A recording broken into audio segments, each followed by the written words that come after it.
I will devour you. Recalibrating. A will forged in ice never falters! Fight to land. Never hesitate. I will Get there! that's everything. Forever. Triumph. Victory is inevitable. Fearless will not fear.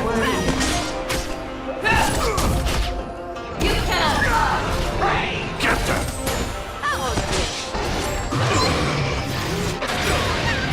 Fiends or devils, I'll crush them all! Until everything burns to ashes.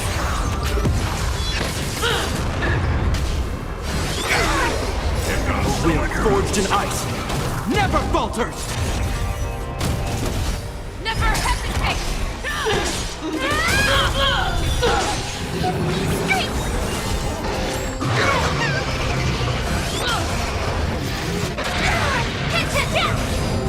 Forever.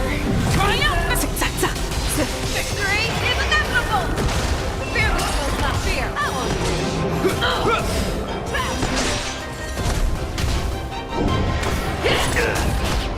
Energy.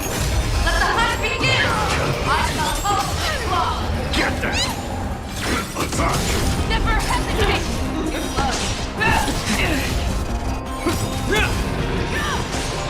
A will forged in ice never falters!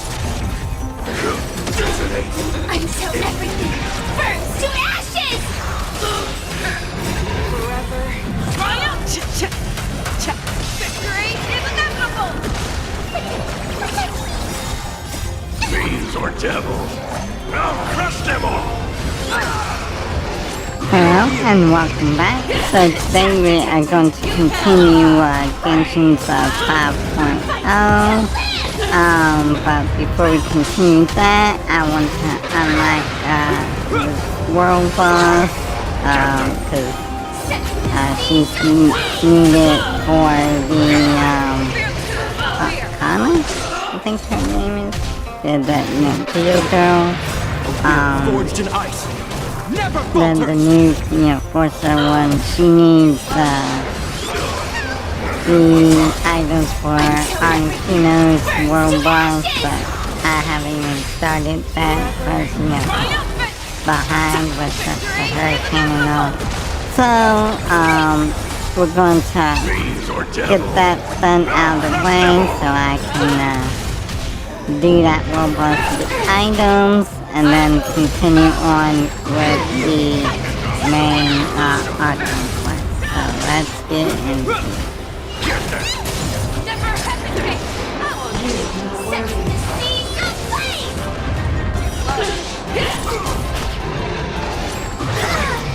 a will forged in ice never falters!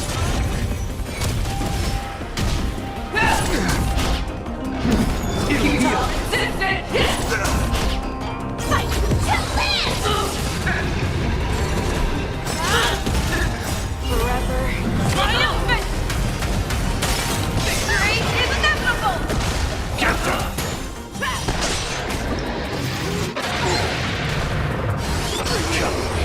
Summon your own son! A will forged in ice never falters!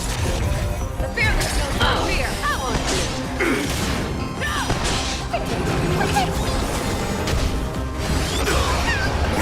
Fiends or devils, I'll crush them all!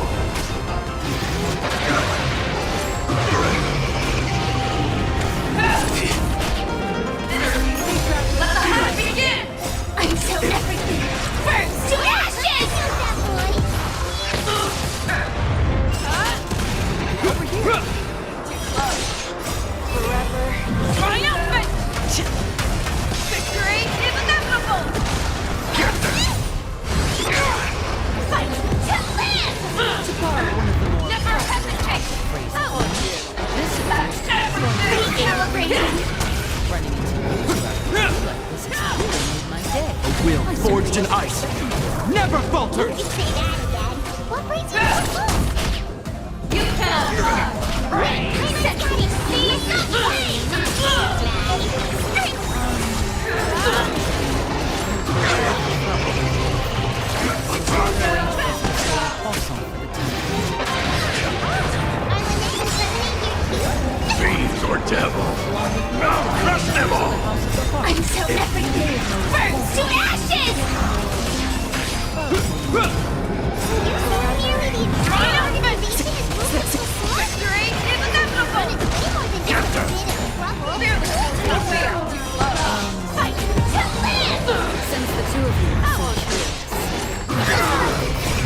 forged in ice never falters!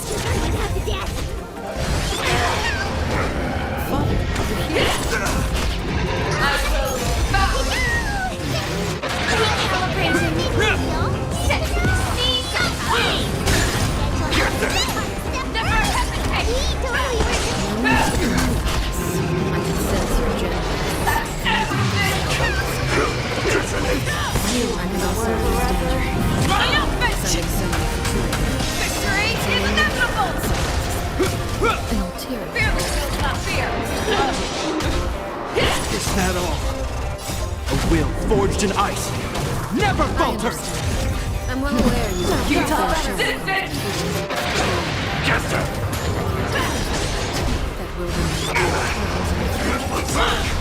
Until everything burns to ashes! Someone your own side! Let the hunter begin! I won't As for the issue at hand, fight to live! forever, Triumph! it all stems from a Victory certain is inevitable! It's an Fiends or devils! I'll crush them all! Recalibration! A will forged in ice never falters! Set to the seas of fate!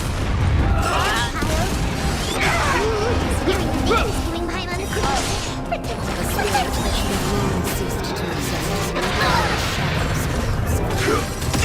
So I decided to bring the children Burns to ashes!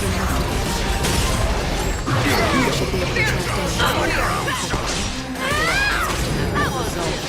down Triumphant! if you're Victory curious is inevitable! concerns, it might be advisable to stick around for a few days. Recalibrating! Let the hunter begin! I'll leave you to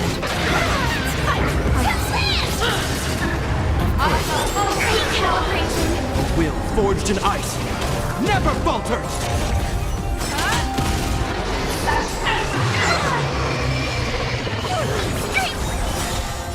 Fiends or devils! I'll crush them all!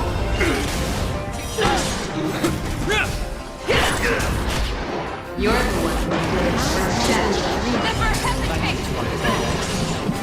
my other siblings will be quite Until everything burns to ashes! Triumphant! Victory is inevitable! Fear the children of fear!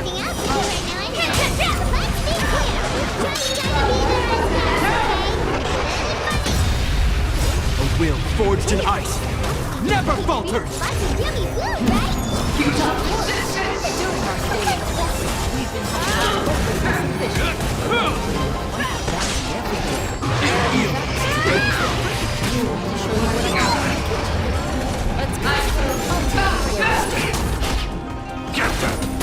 Never hesitate! Triumph! Victory is inevitable!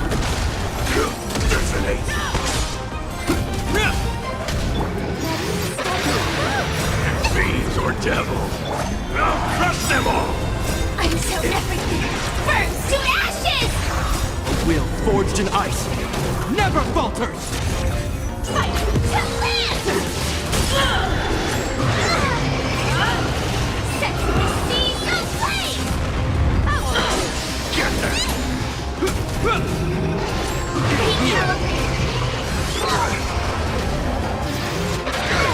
Fight to live! Fear the children of fear! Triumphant! Victory is inevitable! Is that all? You're the one who will burn death.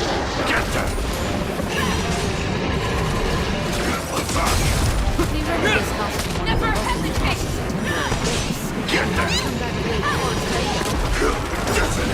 Until everything burns to ashes!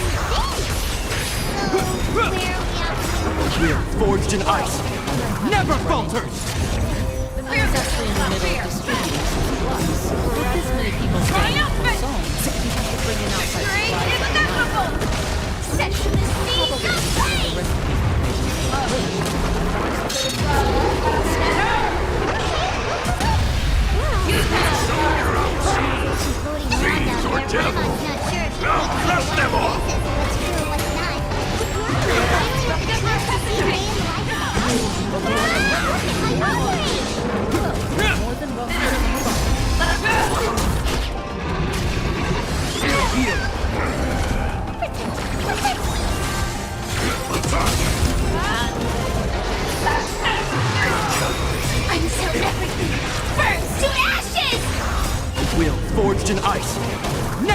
falters! Fight to land! Triumph! Victory is inevitable!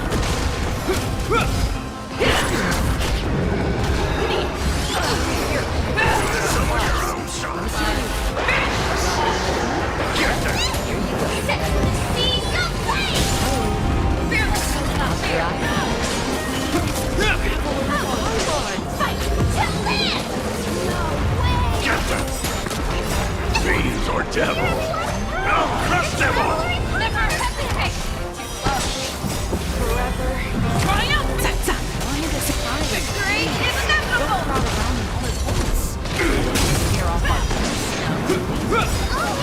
A will forged in ice never falters!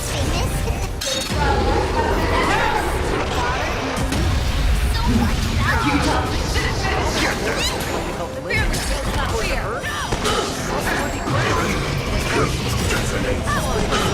I'm so everything! Burns to ashes! Very curious. Drop is so strong that she can do strength with its bare hands! Fight her to land! So much that she can take out the entire pantry of the gorgeous! Triumphant! Victory is inevitable! You heard about Heal! And I'll summon your own. When guests visit, your system attack detected! Set the seas aflame! A will forged in ice never falters! Fiends or devil! I'll crush them all!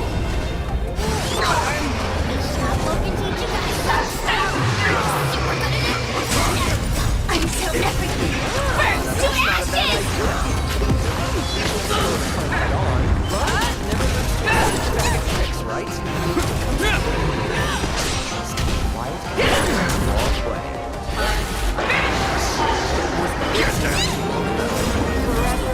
Triumphant! Victory is inevitable! Set the seas aflame! Never hesitate!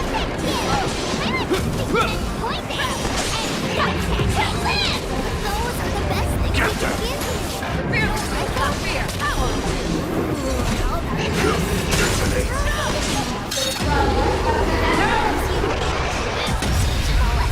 A will forged in ice never falters! All right. That's enough suggestions for now. Triumphant! Victory is inevitable!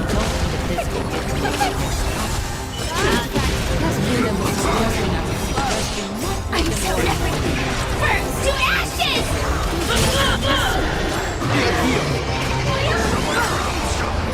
Fiends or devil! I'll crush them all! Anything you need? Set the seas aflame! Never hesitate! I got all the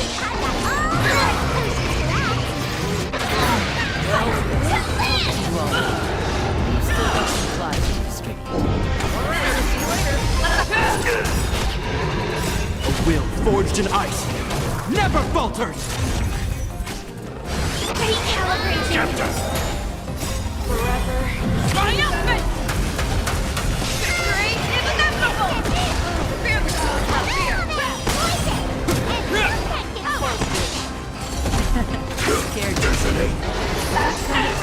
Heal!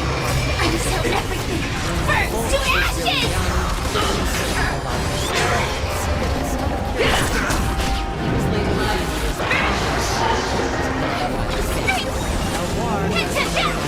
Never hesitate! Set to the seas aflame! Forever. Triumphant! Victory is inevitable! Fiends or devil! I'll crush them all! A will forged in ice never falters! Fearless will not fear! Promise you, they only have the best of intentions. Things like stealth.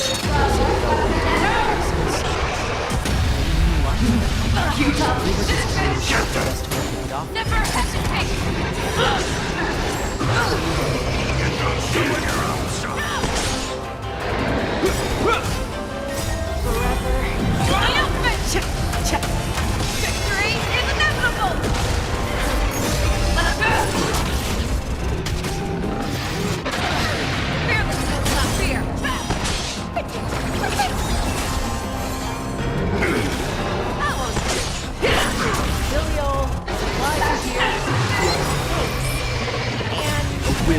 forged in ice, never falters!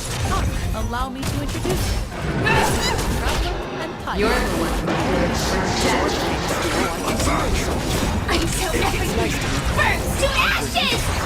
all sorts of places. Is that true? Fiends or devil. I'll crush them all! You're pretty familiar with that name. Triumphant! Victory is inevitable! Get them! It seems like it's going fantastic.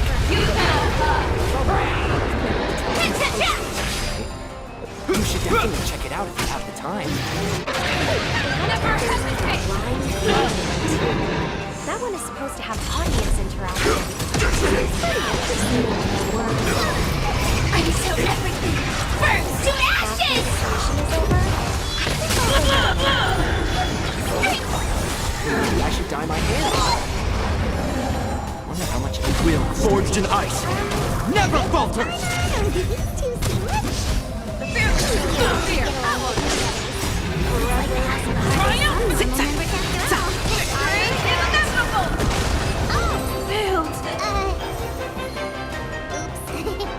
I'm guessing you're referring to Foltz and the others? Yeah, we're definitely not all like them. I bet those crazies are practically foaming at the mouth right now. I'm sure they just can't wait to get back to Snesh Naya to carry out the plan. That's enough, Filial. Don't talk about family members behind their back, right? Whatever. Let's go. Guess this is goodbye then. If you ever have some time, we should go see the opera together.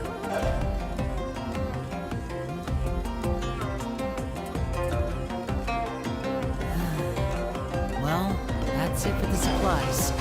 We should probably head back as well.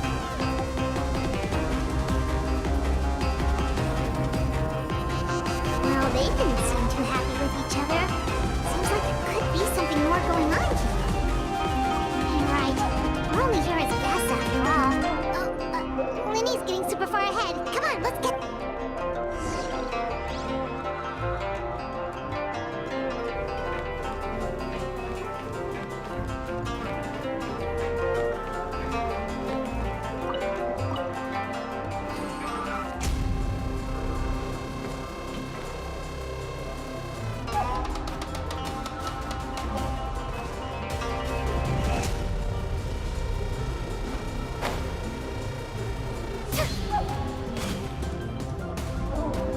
So, what do you think of the members you've met so far?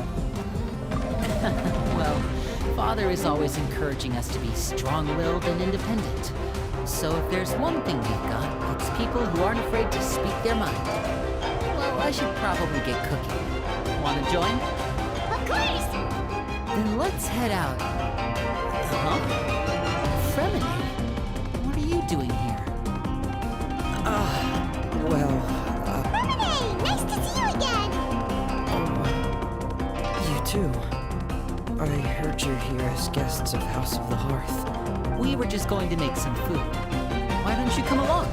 I could use some help in the kitchen, and I seem to remember you mentioning you wanted to make seafood soup for the traveler and Seafood soup? Oh, Paimon is drooling. Were you looking for something just now, Fremini? Maybe I can help.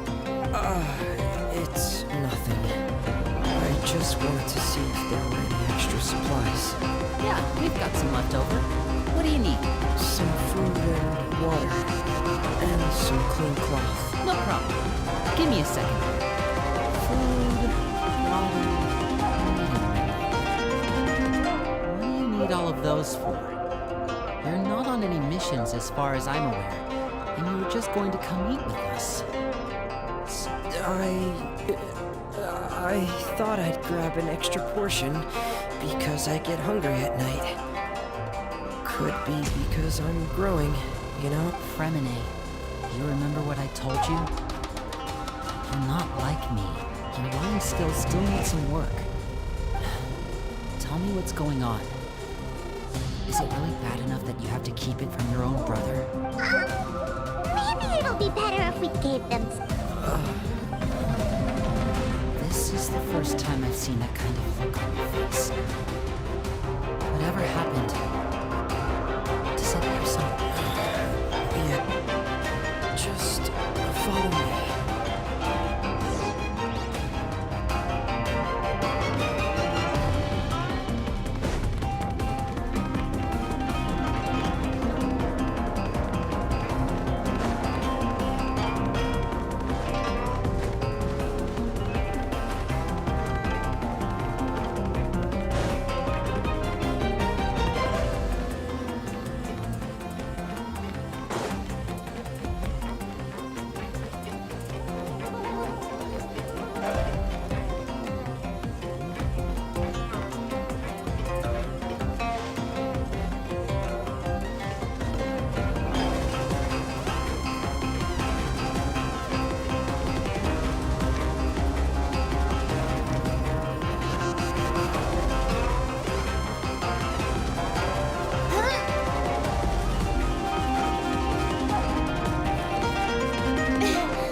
Hello, my name's Linny.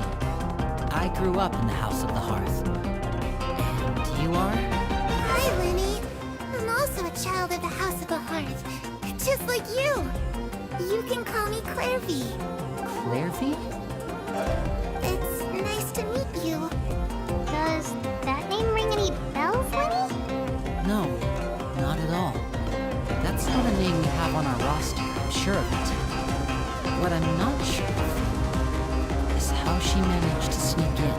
She must be the phantom child Father's been searching for. From the looks of it, I'm guessing you were the one that found her, friendly. You, haven't told Father, have you? No, I haven't told anyone. I've just been keeping her hidden. For how long? About half a month now. So ever since we got to Poisson, then, do you have any idea what you're doing? I know what I'm doing. Really? Because from where I'm standing, it looks like you're hiding the very person Father has been trying to find. If Father finds out about this, everyone involved is going to be punished. You know the rules of the house, Fremine. I know you do. Father doesn't tolerate any form of betrayal. So why are you doing this? I've thought it through. And I just can't hand her over like that. Linny, don't you remember last year? Chaplin nearly died after getting poisoned during that one mission. He wasn't able to get back before the poison started taking effect. And not a single person was there to help him. That night, while I was sleeping, I heard a voice telling me to go save him. I opened my eyes, but I couldn't find the source of the voice. I thought maybe I was just hearing things, but I went to look for him anyway. Luckily, I got there with enough time to save his life. That feeling of being haunted, of hearing voices. It's happened many times in the House of the Hearth. I'm sure you've noticed. So what you're saying is, that was her? She was the one who spoke to you that night? Unless there were other spirits roaming around the House of the Hearth, I don't think there's any other possibility. If Clairvy were our enemy, it It wouldn't matter whether she was a spirit or an actual child. I would have acted without a second thought, because that's what Father ordered us to do. But she's been living with us, helping us from the shadows all this time. I think that makes her family. I couldn't just hand her over to be dealt with. Not when there's so much we still don't know. So what's your plan then? You can't keep her here forever. Someone is bound to find out eventually. I haven't thought that far yet. I don't want to disobey an order from Father, but I also don't want to put Clairvy in danger. Come with me. There are a couple things I'd like to say to you in private.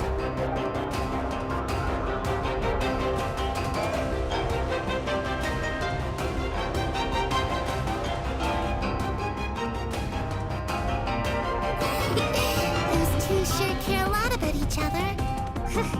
Well, they got a funny way of showing it. From where Paimon was floating, it sure seemed like they were about to bite each other's heads off. No way! They have a really deep bond. I could tell right away, because I also have a friend like that. I just don't know how long that kind of bond can last. The darkness in the house runs deeper than you can imagine. No one can get out alive. I'm sorry, Liddy. I really didn't mean to drag anyone else into this. Oh really? You didn't mean to? Because I for one wish you did. Huh? What do you mean? You know, when we were younger, you didn't call me Linny. You called me brother, just like Lynette. We grew up together, the three of us. We were all orphans, all rescued by Father. Of all the siblings in the House of the Hearth, I think our bond was the closest. Later on, when you started calling me Linny, I wasn't actually surprised. After all, Lynette and I are related by blood. We've had to depend on each other to survive long before we joined the house. Liddy, The darkest and most difficult moments of my life happened before you and I had ever met. I'm sure that's true for you as well. Even so, Fremine, we've stood by each other for all these years now, and to me, that means more than blood. You and Lynette are the most important people in my life. No one can replace you. So I won't let you face anything alone. Not if I can help it. Oh, looks like things are getting kind of heated between Linny and Fremine. Maybe we should go check on them. Oh, it's raining. I should put my clothes away.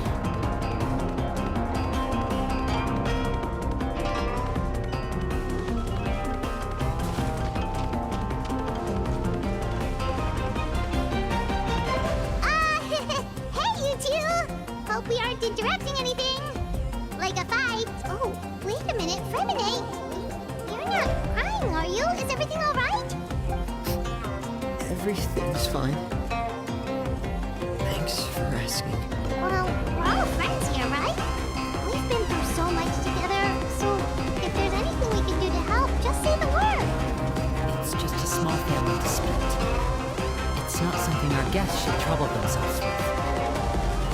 In fact, it might be better if you're staying in it here.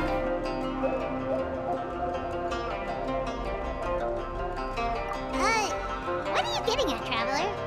When guests are around, families are often on their best behavior. And any disputes are less likely to escalate. That's what you're trying. I just... Thank you. I was really hoping to keep you out of it. But even if I could think of some other reason to turn you away, I'm not sure I could convince you. I know things could turn dangerous, so I promise you this. From now on, I'll protect you like my life depends on it. Me too. Well, back to the matter at hand then. If we don't plan on handing Clairvy over to Father, then our only other option is to solve the mystery of her identity before Father is able to track her down. That means finding out where she came from and what she's doing here. Then we can send her on her merry way and pretend like none of this ever happened. I've tried that already. And?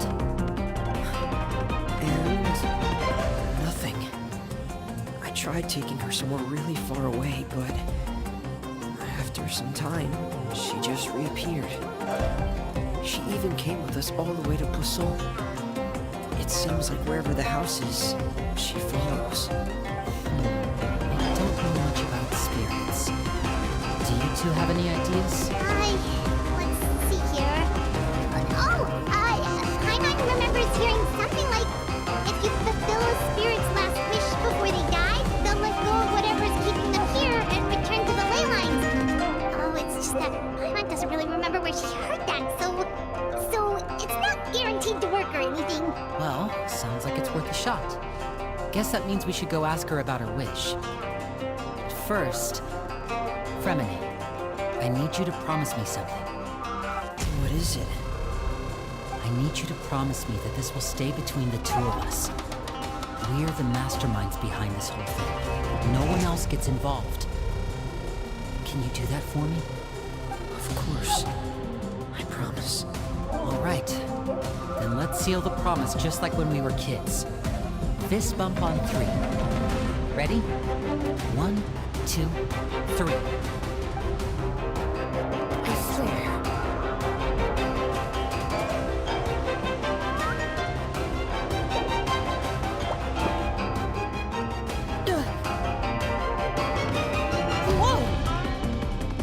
Lynette! But what a surprise! What brings you here, dear sister? And, when exactly did you get here?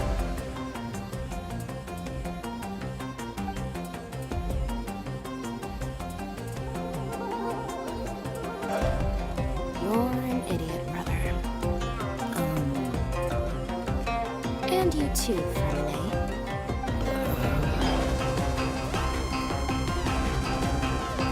You 3, Traveler. And you 4, Paimon. Wait, what did we do? I've seen Clairvy around the House of the Heart before. I hadn't seen her in song, so I figured she must have come with us. But it turns out, you were just hiding her. I heard you talking about your plan. Rather than steering clear of the situation, I'd rather fully join in.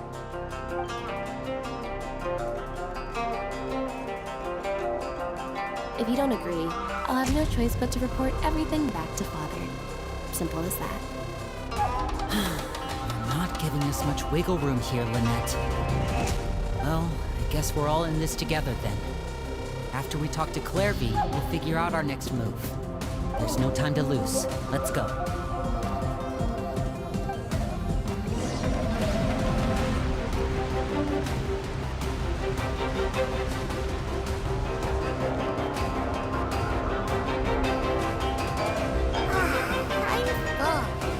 Thank you for bringing me this food, you guys. She said she's full, but the food doesn't look like it's even attached. That's right. Based on what I've been able to observe, it doesn't seem like Clairvy can interact with the physical world at all. Still, when she's presented with food, she'll always linger around it for a good little while. Maybe, in her mind, she really is eating those things. Does she know that she has already passed away? I've tried to ask her, but she didn't answer.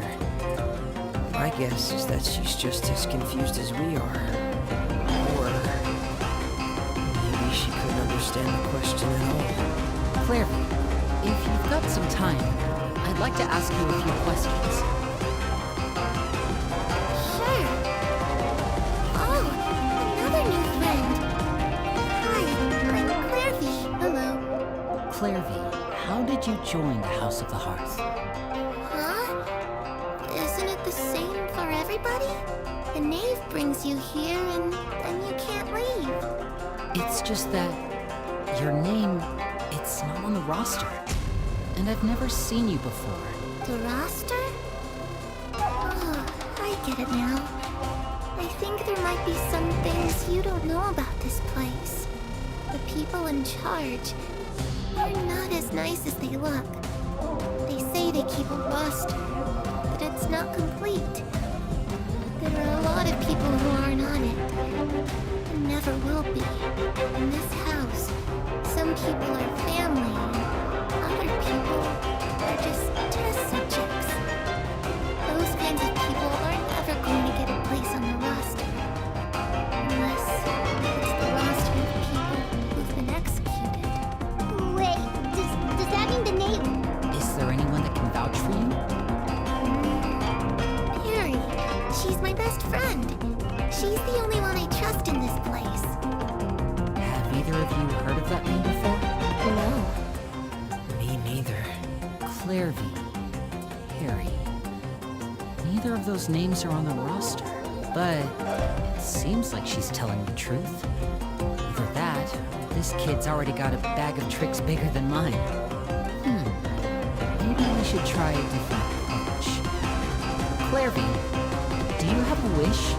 A wish? It can be anything you want. Just imagine. It's your birthday, you're blowing out the candles, and your wish is...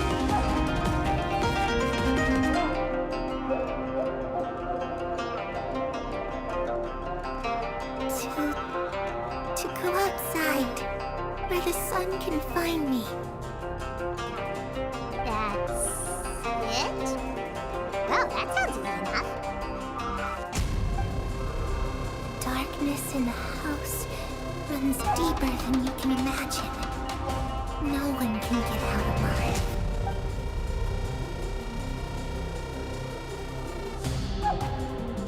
Okay, time to divide and conquer. Listen up, I've got a plan. I'll try and find a way to use basic illusory magic to take Clairvy outside and bring her somewhere with sunlight. Lynette, try and find the list of executions that Clairvy was talking about and see if her name is on it. Fremini, you stay in Poisson. We can't be the only ones who had run-ins with Clairvy. I need you to collect intel on everything she's said and done. Understood. I'll try my best.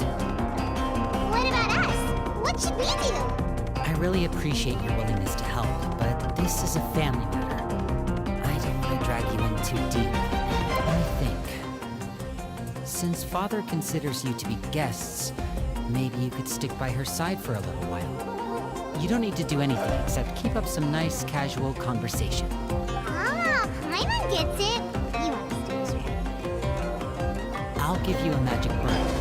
If Father suspects something, all you need to do is release it when she's not looking, and it'll alert me that something's wrong. Of course, that's only as a last resort. If Father doesn't seem to notice us, there's no need to make contact. We'll reconvene here tonight after all's said and done. If the worst-case scenario happens and we're discovered, just tell Father everything. We're not going to let our guests get punished for our own actions. That's where we draw the line. You too. Okay, this is where we part. Father should be at the beach nearby.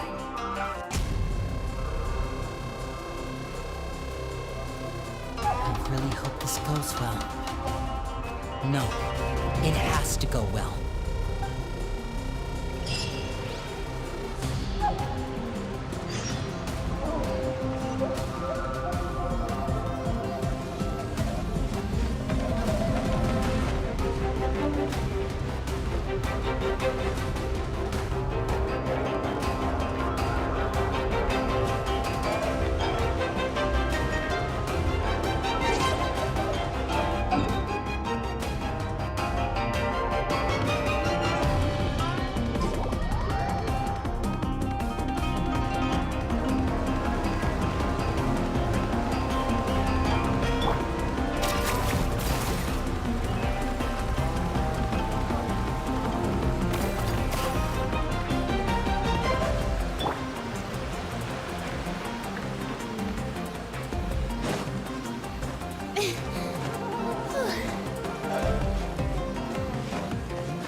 It's the name!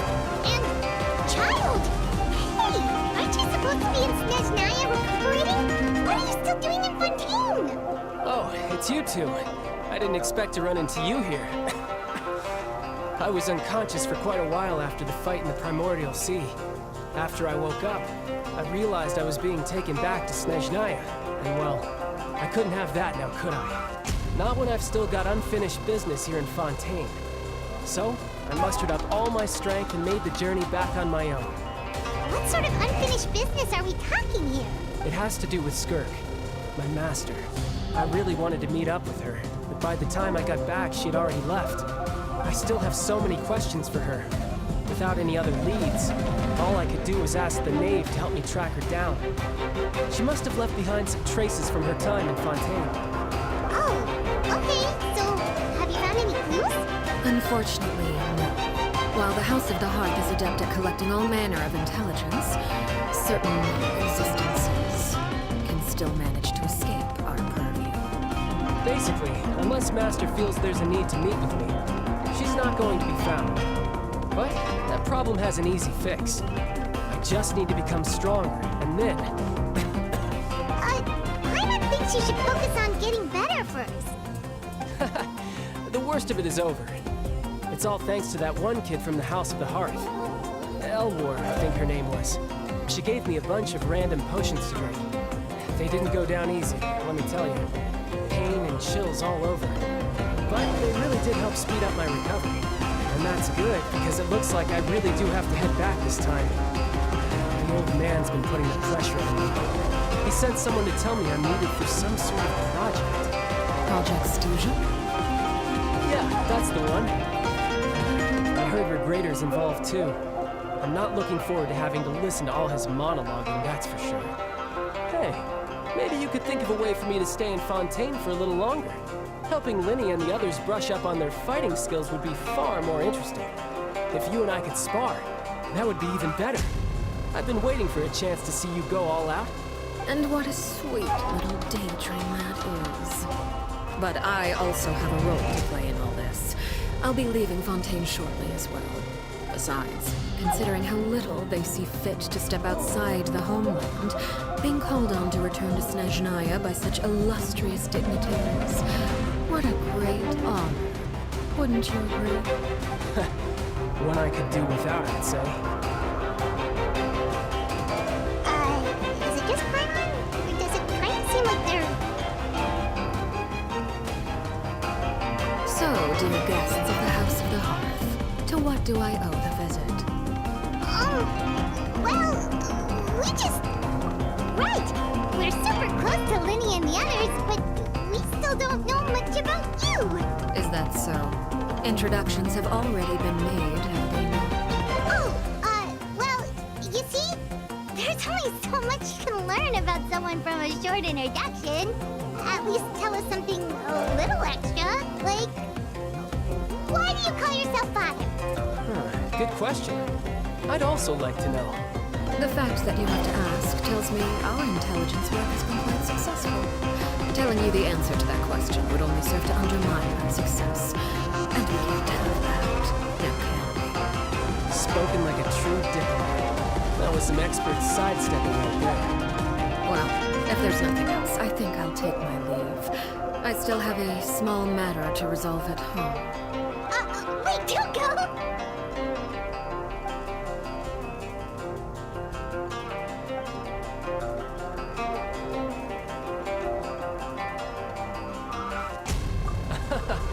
I'd also like to hear the answer to... I've met some of the members of your organization, and they all seemed like really good kids. They actually reminded me of Tonya and Tusser. Which, by the way, if you ever betray them, I'm just letting you know, I won't let you off easy. And why would I betray them? Well, you've already betrayed the House of the Hearth once, haven't you? At least, that's what I heard.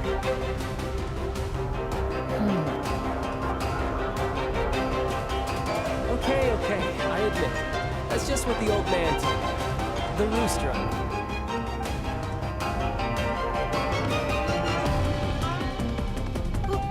Wait, did you really do something bad to those kids? Never mind what I've done.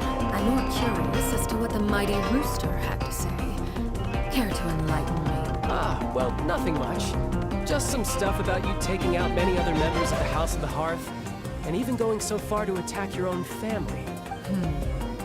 Well, based on your reaction, I'm guessing it's all a bunch of lies. Hardly.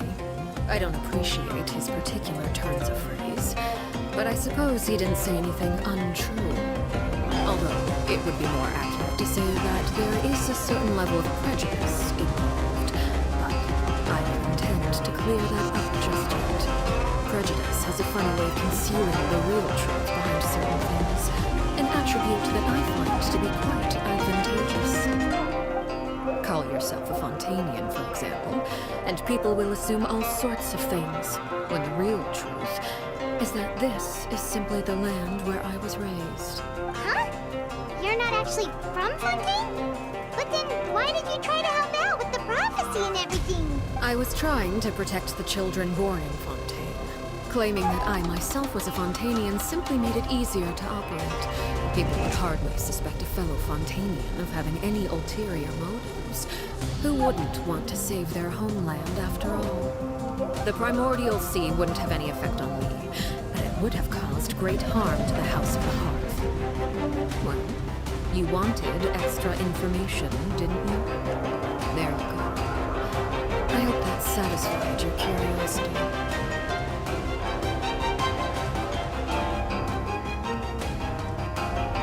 So, you stayed in Fontaine for the kids.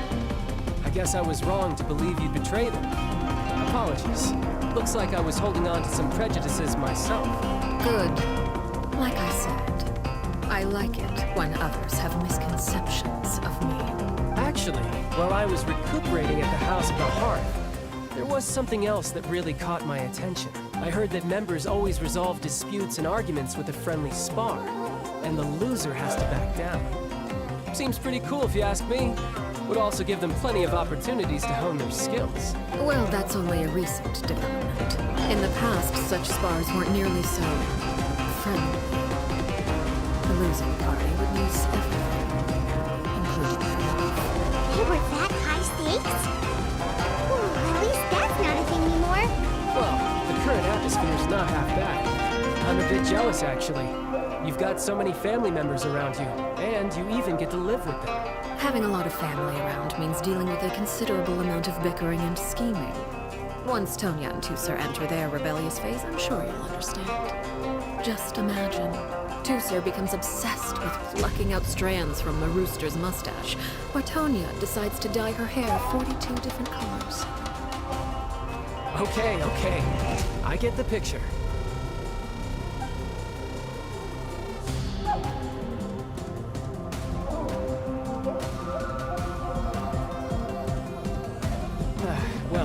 Look at the time. I should probably get going.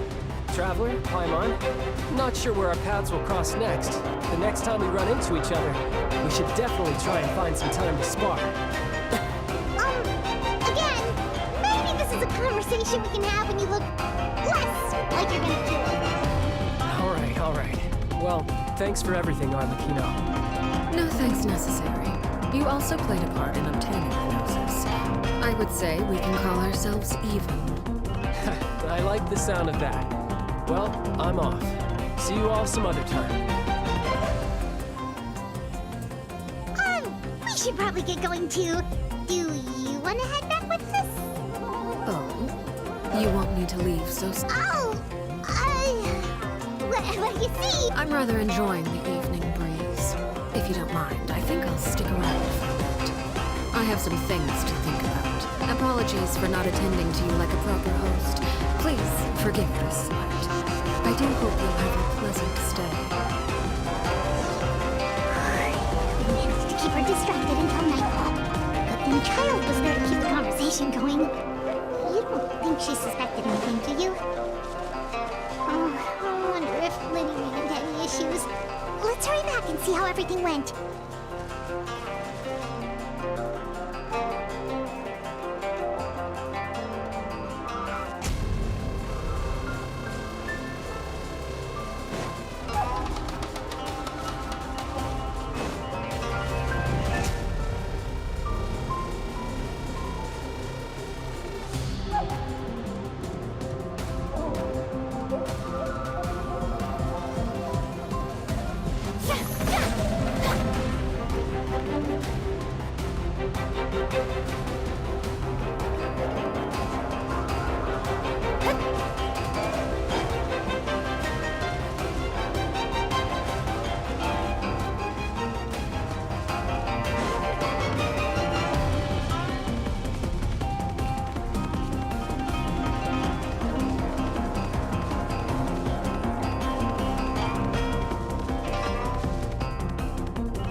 Well, long story short, we ran into a small issue. Clairvy can't go into the sunlight. Everything was fine at first. She followed me up to the surface just like I told her.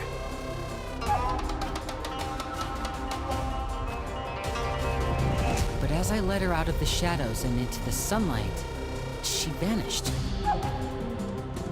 I turned around and there she was, standing at the edge of the shadows, silently watching me. Huh. Maybe she's afraid of sunlight, or... No, it wouldn't be her wish if that were the case. Well, we could always try pushing her into it. Oh, true. I've pretty much tried it all already. Nothing worked. Eventually, the sun went down, so all I could do was bring her back here. How did it go with you, Lynette? Good. I've got the list. It's right here. Really? Well, what are we waiting for? Let's take a look!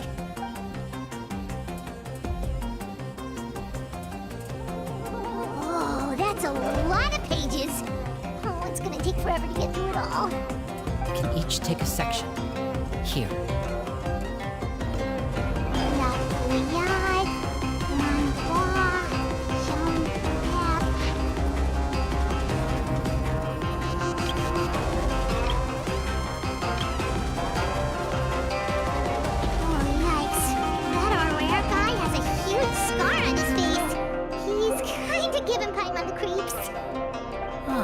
I've met him before. The scar is from an injury he received during a mission. I still remember him joking with me about it. He said any future lover would take one look at him and then lose all interest. Did he say anything else? Well, I asked if there was someone he was interested in. He said no, and that's where our conversation ended. It was only later that I learned he really did have someone he liked.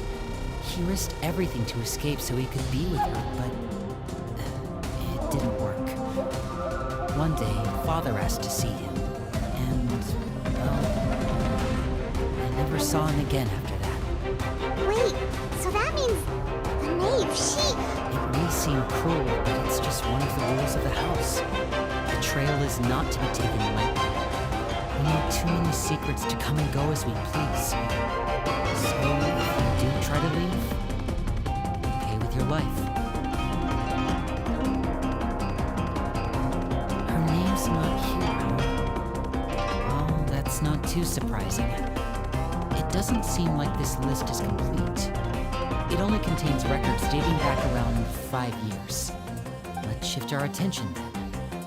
Fremine, were you able to find anything out? Fremine. Sorry. I was thinking about something. I managed to talk to quite a few people, but I couldn't help but notice that the atmosphere in the house was a little...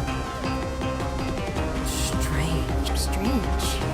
Yeah, I know there have been arguments in the past, times when people haven't gotten along. Chaperon and Filial are a good example of that. Oh, those are two of the people that we met while delivering supplies. I can see how they might not get along. They had very different vibes, and their, interests seem to be pretty different as well. That's to be expected, actually. Father brought us all here, shared her knowledge with us, taught us how to fight. That's one thing we all share. But that's also where the similarities end. Not all of us feel the same desire to stay here. As members of the House of the Hearth, we're also considered part of the Fatui. And to a lot of people, that's an identity they never asked for. Certain members get older and realize they want something else for themselves. But considering the rules of the House, most people would never say that out loud. People like Chaplot and Foltz are loyal to Father and her vision. They're proud to be part of the Fatui. Filial and Nantoy, on the other hand, well, they aren't quite as enthusiastic. These kinds of conflicts have always been there. It's not like Father is in the dark about any of this. Well, that's true. But it just feels like things have gotten worse lately. Filial and the others, like they were meeting in secret to talk about something. I can't say for sure, but I think they've met Clairvy. You think she's been inciting them to act out? No, not exactly. But I wouldn't be surprised if she said something to them about the darkness in the house and how deep it runs. She's told me about it before. Experiments being run on children. People being used as pawns on the battlefield without so much as the strength to survive. And they just believed all that? Without any evidence? Clairvy's words probably gave them the excuse they were looking for. Whether they actually believe them to be true is secondary. This is all because of Project Stuja, isn't it? Whoa, hold on a second. What's this Project Stuja all about, huh? This is the second time it's come up now. Sorry, but I'm not sure of the details either. I only know what Father has told us, which is that it's something the Rooster and Regrader have been working on together. Apparently, it has to do with the Vatui's strategic plan for the future. Because the House of the Hearth was so successful in obtaining the Gnosis, we now have the honor of playing a key role in Project Stuja. Wait, but isn't that a good thing? Key role is just another way of saying dangerous role. To us, the whole thing is an inconvenience. Father thinks so too, but she's in no position to refuse. Their plan isn't exactly unreasonable. They've been funneling the house a lot of funding. It's just that we'll lose a lot of members in the process. Participating in the plan, it's an honor in name only. What they're really trying to do is subdue us. The existence of an intelligence organization outside their control makes them feel uneasy.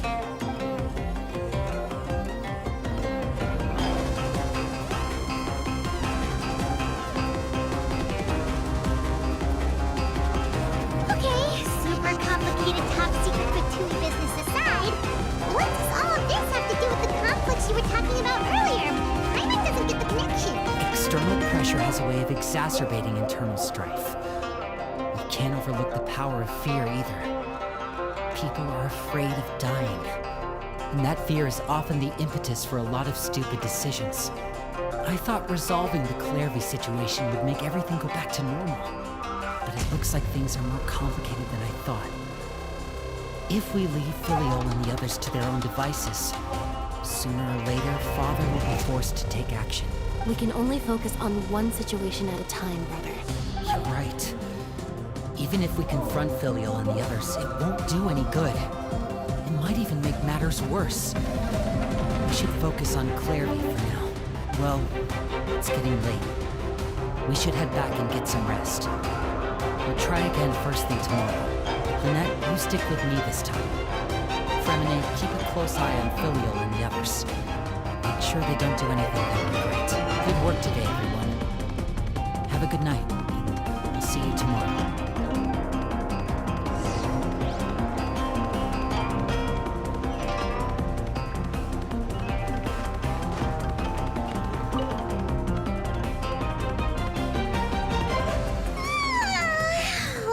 I'm always looking forward to an early night, but she can't sleep at all. Hey, you don't think the maid will be too angry with Linny and everyone if she finds out about all this, do you? It's even scary when she smiles. If she were to actually get angry... Oh, you have to protect Paimon if that happens, okay, Traveler?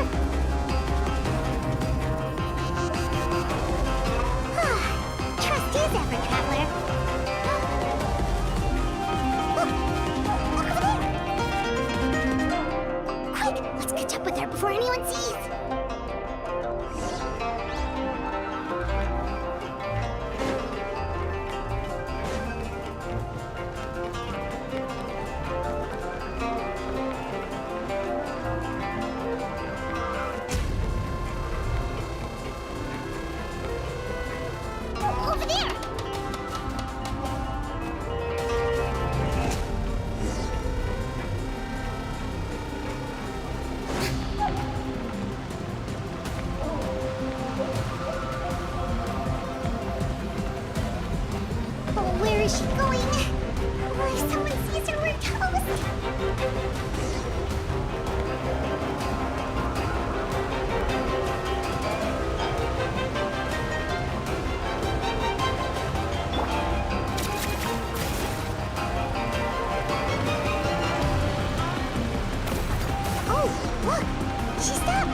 regret that decision.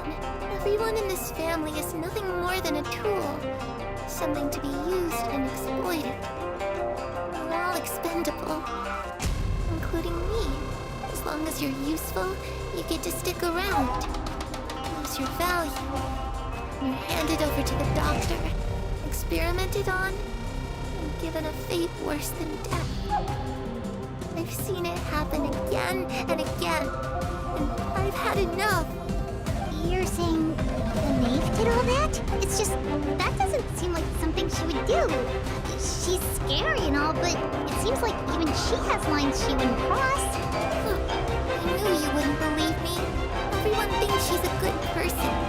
They all think of her like a real mother. Mother? She doesn't deserve that title. She's disgraced it, tarnished it. And if I had things my way, I'd never see her again. If only Perry were here, she'd understand. Harry. There's that... So, Paimon's getting a strange feel. It almost feels like she's not really here with us. Paimon can't tell if she's actually talking to us or if she's mistaken. Well, in any case, it seems like she really needs someone to talk to. Wait, she looks so young. But it seems like she's been through a lot. It's getting windy. I should close the window. Ooh, look at the moon. Isn't it pretty? Hey, wanna hear a secret? I heard that if you look up at the night sky in Snezhnaya, you can see the aurora. It's supposed to be super pretty. Even prettier than the moon tonight. Harry and I promised each other that once we're older, we're gonna go see it together. But I can't find her. I'm worried she's also been... No, that wouldn't happen to her. She's special. Mother likes her a lot. We should really go talk to Mother. But we just fought. She doesn't want to see me. And I'm too scared to face her. What should I do?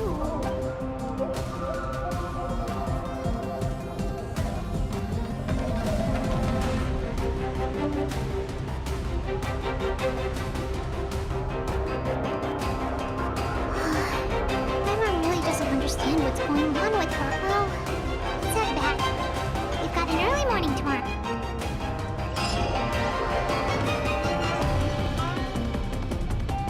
Alright, looks like we're all here. Let's go ahead with the plan. Oh? What is it? What makes you ask that? Well, we kinda ran into Clairvy last night, and that's what she told us. We met the doctor back in Sumeru. He's super dangerous, and he's done all sorts of bad things. It's possible that Father and the Doctor have had certain dealings, but I don't think Father would work with them. We're not really on the same side, so there's not a lot of trust between them. It doesn't exactly set the stage for a successful partnership. I did hear, though, that when Father first became a Harbinger, the Doctor offered to work at the House of the Heart. Father rejected most of his proposals, except for one. It had to do with some sort of secret experiment. Secret experiment? Could that be what Clairvy was talking about? I don't think so. I don't know any details about the experiment itself, but I do know it's an entirely independent operation. The Doctor only proposed a direction for the research. That was the extent of his involvement. I still don't think that counts as working together. The details of the experiment are confidential, but complete records are kept on all participants. That doesn't seem to be the case with the situation Clairvy referred to. I know you don't agree with some of the Fatui's methods, and I'm not asking you to. But I am asking you to trust us on this. The House of the Hearth has its own principles. There are certain lines we're not willing to cross. Alright, that's good to hear. Clairvy seems to think the Knave and the Doctor work together to do something horrible. If that turned out to be true, Paimon doesn't know how we would even fix just that. It doesn't seem like Clairvy is lying. The easiest thing to do would be just ask the Knave directly, but Paimon doesn't. Father didn't come back last night. She's probably still near the shore. We'll be counting on you. Lynette, you're with me. Fremine, you know what to do. Be on your guard, everyone. All right, let's get to it.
Ah, it's you two again. I must say, you look a bit pale. Did you have trouble sleeping? A little. Perhaps if you had less on your mind, you'd be able to absolve yourself of such troubles. So what are you planning to do now? Catch up on some sleep? Or should I give you some time to rack your brain for a topic to discuss before I ask any question? Although you must profess to be curious. Without child here, how do you plan on Us? Distract you? A good one. But no, we were just here for a chat. Looks like you could have used some extra time to think. No matter. If you don't have any other plans, why don't you accompany me? Don't worry. I'll be sure to steer clear of any scheming children. The ocean breeze is sure nice today. Children always think they can hide things from the grown-ups. But nothing gets past me. Least of all a little scheming. Well, I'll leave you to think things over. If you're so inclined, meet me outside the Palais Marmonia. Good things come to children who do as they're told. So I do hope you decide to tag along. If only for your friends. What should we do? She clearly knows about everything we've been doing, and Paimon doesn't think it'd be a stretch to say she was threatening.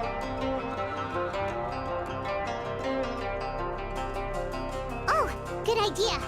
Hopefully he sees it in time. Well, we should probably head to the Palais Marmonia. Paimon doesn't want to find out what happens if we don't show up. Okay, then we probably shouldn't keep her waiting. It seems like Linny and the others are on thin ice, so let's do our best to not get the...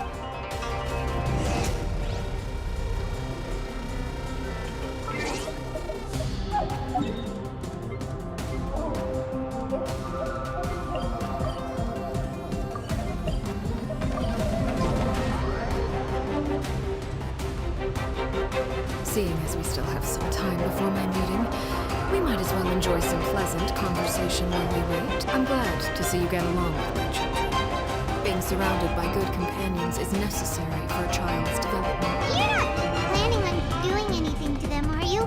I assume you're referring to Lenny, Lynette, and Fremine, although there's that situation with Filial and Nantoi as well.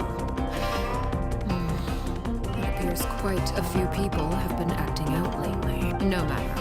I'm not one to discriminate. All those who betray the house meet the same fate. There are no exceptions. Does that mean you're going to kill them? Oh, are you here to beg for their lives? I'm sorry to disappoint, but the rules of the house change for no one. In my organization, everyone is responsible for their own act. But don't you care about them at all? They really respect you. They even call you father. You must feel so... Any organization in which feelings come before principles is one destined for ruin. The House of the Hearth is hardly an exception. Perhaps I can offer you this consolation at least. As our guests, I would imagine Linny, Lynette, and Fremine will be able to keep their lives. As for Filial, Nantoi, and the others, I'm afraid there's little I can do. They can try to escape, but once you know our secrets, there's no getting out alive. But that's... Ah, you seem concerned. Out of consideration for my guests, I suppose I could turn a blind eye for a little longer. If Linny and the others manage to dispose of Clairvy in the meantime, all evidence of their wrongdoing will be lost. In that case, I could hardly punish them for something I could. If their efforts are unsuccessful, on the other hand, all will be held accountable. And the punishment will be severe. Of course. Oh, and here, I believe this belongs to you. Do try and keep better track of it next time. It takes a considerable amount of time to train a bird like this. It would be such a pity if you were to lose it. Wait, where did you get that? Well, I'm afraid that's all the time we have to chat. Now, I asked you to meet me here because I have business at the Palais Marmonia. It has nothing to do with you, but I think it would be prudent for you to stick by my side for the time being. There will always be time later to run off and tell Linny what you've learned. Well, time to go. Looks like we wrapped things up just in time.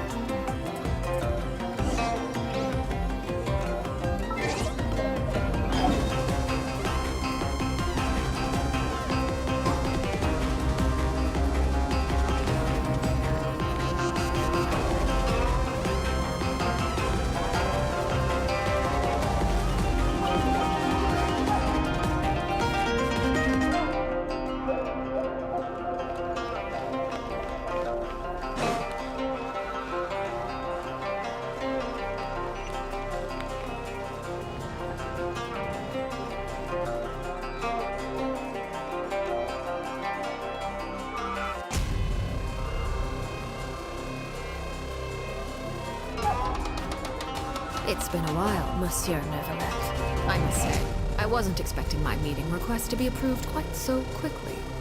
The Palais Mermonia operates with an efficiency worthy of admiration. It is only right that an esteemed diplomat such as yourself should be afforded the proper level of respect. Although, if I may speak plainly, I must confess that I did not anticipate we would have the occasion to meet again after presenting you with the Gnosis. I see you brought the Traveler and Paimon with you as well. If I may inquire as to the purpose of your visit. I'll be departing Fontaine shortly. There is, however, an outstanding matter that I would like to see resolved before It requires a rather lengthy explanation, I'm afraid. So I took the liberty of explaining everything in this proposal. Please review it at your leisure, Monsieur Neuvillette.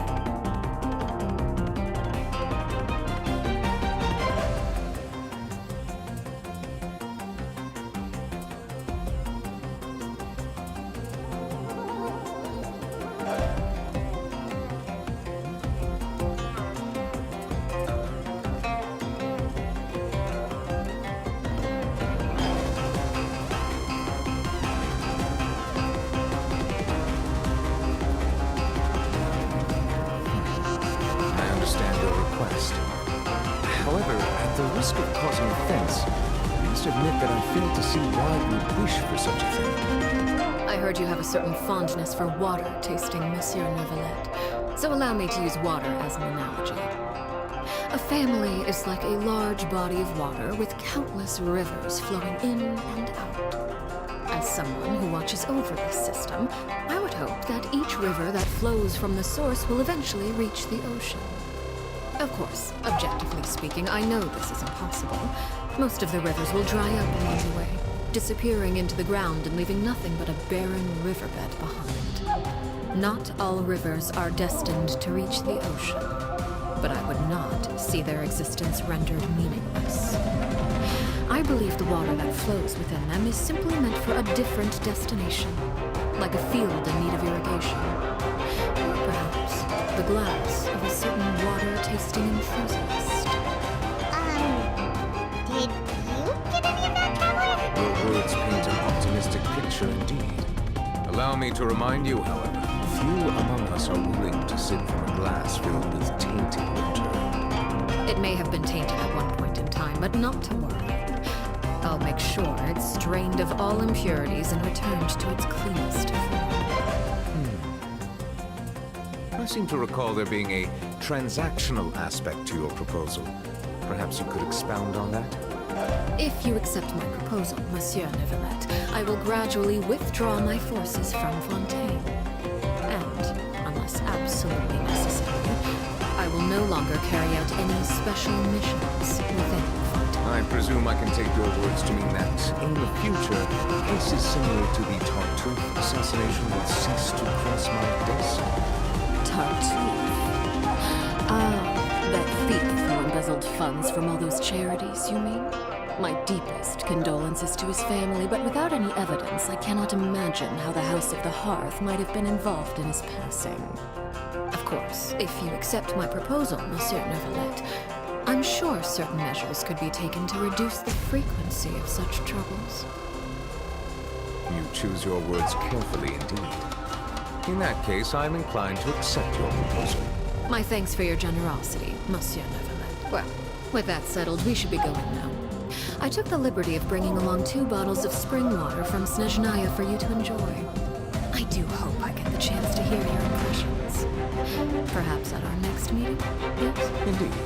I trust you would not overlook your commitment in the meantime. All right, Traveler Paimon. Time to...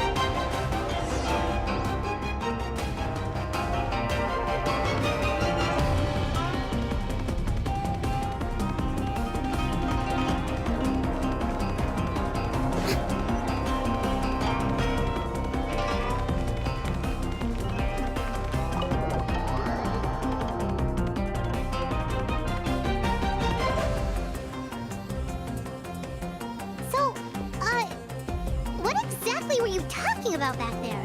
Paimon only heard you mention some rivers, a large body of water, and then some kind of irrigation scheme. You really want to know? I would imagine there might be more pressing concerns after all.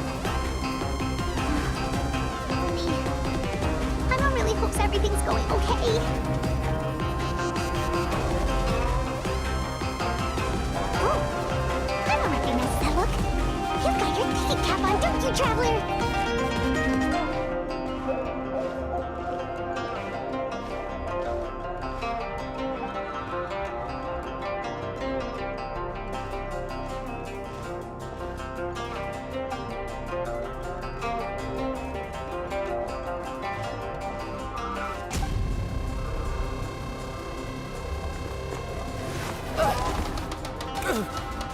Oh, shoot. Are you... Oh, jeez. I'm so sorry. I was so focused on selling these papers, I wasn't looking where I was going. Well, let me make it up to you at least. Here, take this paper. On the house. Oh, you don't have to give us anything. Please, I want to. It's not like I'm short on supply. All the extras will be useless come tomorrow anyway. It's my fault, really. I was just trying to bring home some extra mora for the family, but I bit off more than I could chew. I haven't had many takers today, so I'm still swimming in papers. What's going on here? Nothing much. I just ran into your friend here on accident. I should probably get going, actually, so... Hold on. Of course, I'm happy to compensate you with mora, it's just... I'll take 3 papers. Here. Your... Oh! Thank you for your patronage. May the Archons bless you with good fortune. If only I had the chance to run into such generous customers every day. I should probably just take on a smaller inventory though, right? I'm getting married soon, so sometimes it's hard to not get ahead of myself. Anyway, I should head out. Goodbye! Well, now that my affairs are settled, we should take the boat back to Poisson. We've even acquired some light reading. Actually, why don't we stick around for a little? Paimon just realized how hungry she is. She can't head back to Poisson on an empty stomach. It appears you two are under the impression that delaying our return will somehow alter the situation in your favor. I'm sorry to ruin your fantasy, but your efforts are meaningless. That being said, I could be persuaded to give Linny some extra time. I just have one. If you agree to my request, I'll even answer some of your questions. You're quite curious about Clairvy, are you not? And my relationship to her. Wait, why are you being so generous all of a sudden? You're not gonna ask us to do something bad, are you? You overestimate yourself. You don't have the talent for bad things. Then what can you possibly... The most important consideration in a negotiation is that both sides receive something they want. Wonderful. Here it is. When the time comes, make the choice that you deem most appropriate in the situation, and lend your help to the House of the Hearth.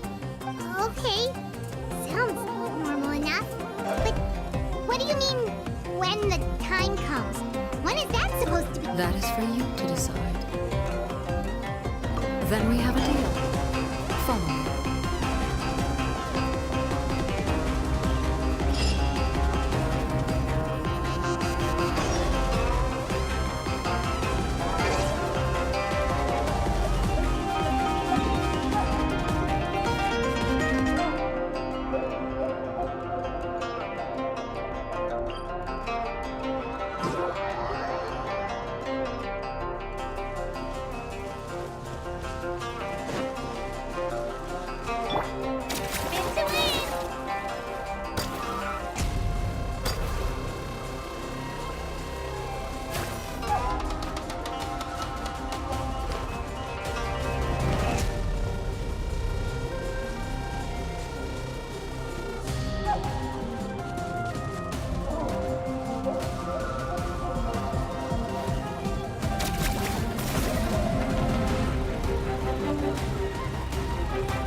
forgotten by everyone. It used to be a grand building.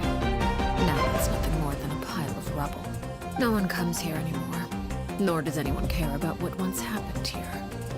Although, this place does have something to do with the story I'm about to tell you. It was before I became a Harbinger, and before Lenny and the others joined the House of the Hearth. Due to certain events, I first killed Clary and then her mother. And this is where it all happened. You were the one that killed Clary? Patience now. Allow me to explain Clary's side of the story first. I'll start from the beginning.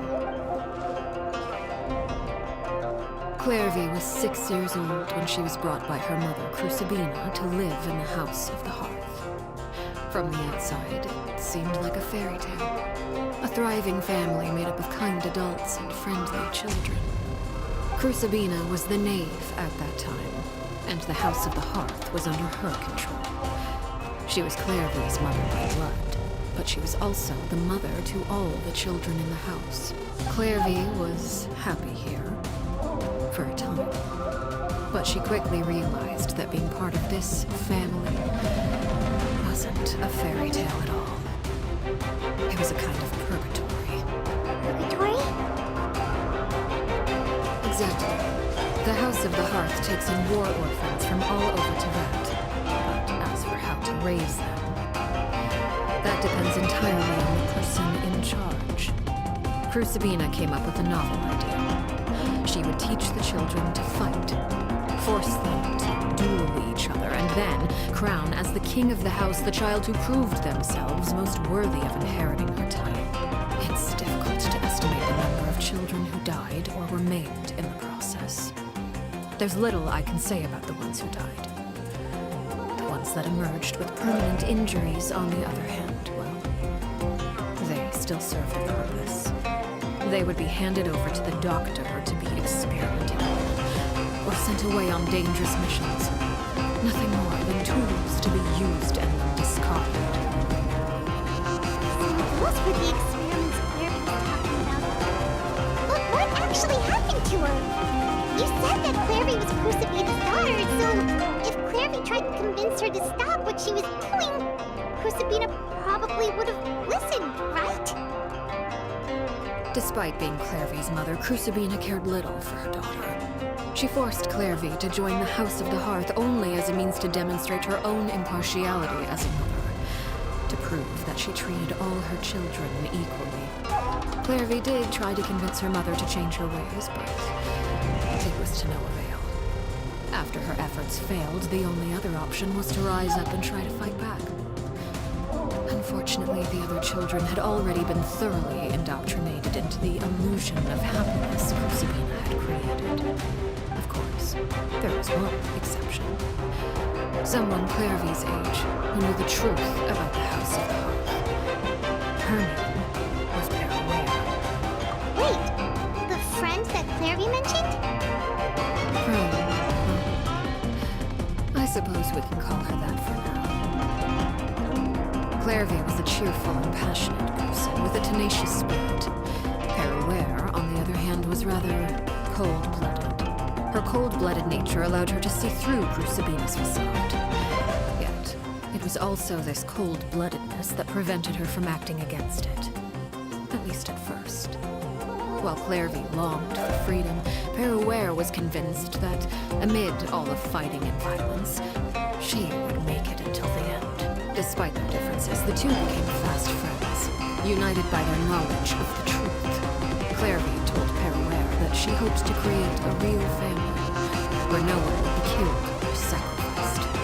There may have been a certain naivete to her ideas, but Clary proved her determination many times over. She tried countless times to run away, ask for help, or expose the truth. But her efforts only earned her beating after beating. The only thing that kept her going was her strength of will. Even with her body racked with pain, she would still stand on her tiptoes and open the window at night. She and Paraware would look out at the moon together, a fierce longing for freedom shining in her eyes. But one day that light simply vanished. what happened. Her hopelessness resulted from a culmination of things. 10 years had passed. 10 years worth of failure after failure. She and Peruware were children anyway, but finding any chance to escape still seemed as hopeless as ever. It was during this time that Peruware suggested a new plan. If escaping was out of the question, why not take down the very person sitting on top of this throne of lies? Mother herself. Clairvy rejected that proposal. She claimed that, as a famous harbinger, Crucibina possessed an unimaginable amount of power. Trying to kill her would have an incredibly low chance of success. Clairvy never gave another reason, but Peruware could see it written all over her face. Clairvy still thought of Crucibina as her mother. Killing her own flesh and blood was a line she couldn't bring herself to cross. If she couldn't escape and fight back, then only one option remained. Precisely. Death was the only way that she felt she could be free. It happened during a duel. When she arrived at the dueling ring that day, her partner turned out to be none other than Peruware. The very person that had stood by her side all those years. It was a fierce battle. But ultimately, Clairvy decided to let Peruware end her life. From that moment on, Peruware's journey was one written in flames. When the rain finally came and washed it all away, there she stood, the sole victor in Mother's endless game of slaughter. A trail of corpses strewn across her path to success. It was the very result she had predicted 10 years prior. Even then, she believed she would make it until the end. She wasn't surprised by the fact that she emerged as Mother's undisputed heir. Rather, her success left her with an inexplicable sense of restlessness. She was unsettled. And there was only one thing that could quell that sensation. Perhaps you two would like to take a guess as to what it was. Crucibina, you mean? But... Correct. This is the place where Peruware killed her best friend. A mere year later, this is also the place where she fought tooth and nail to kill the mother they shared. The moment she acted, any conception of what was right or wrong ceased to matter. It's one of the principles of the house. Only those who survive get to write the rules. Peruware won that, and became a harbinger herself. After which Her Majesty, the Tsaritsa, bestowed upon her a new name. Arlecchino. So the Harry Clairvy was talking about... It was you all along. You're Peruware. Arlecchino is just a name you got later. I left that name behind long ago. I must say, hearing it now does bring back memories. After I defeated Crucibina, the moniker of Mother died with her. I chose to forego the title she called herself and even chose to give up my own name. I rebuilt the House of the Hearth under a new identity. Not only as Arlecchino, but as father, and that is where the story ends. Any more questions? Yeah. Based on what you just told us, Clairvy wasn't a little kid when she was killed. So the Clairvy we met... Was she really a spirit at all? I suppose you could call her an illusion born of flame. Her existence is like ashes to a fire. Something left over in the wake of blaze and ruin. You see, a certain power runs through my veins. It's not unlike a curse. My flames leave behind shadows of anything they consume. Of course, the chances of those shadows morphing into a sentient entity are exceedingly slim. Clairvy is a very special case. Clairvy died when she was 16 years old, but what emerged from the flames was her 6-year-old self. Her appearance wasn't the only thing affected. Most of her memories were lost to the blaze as well. Memory serious thing indeed. Losing a portion of your memories will alter your sense of self. Lose 10 years worth, however, and it would be like living in the past.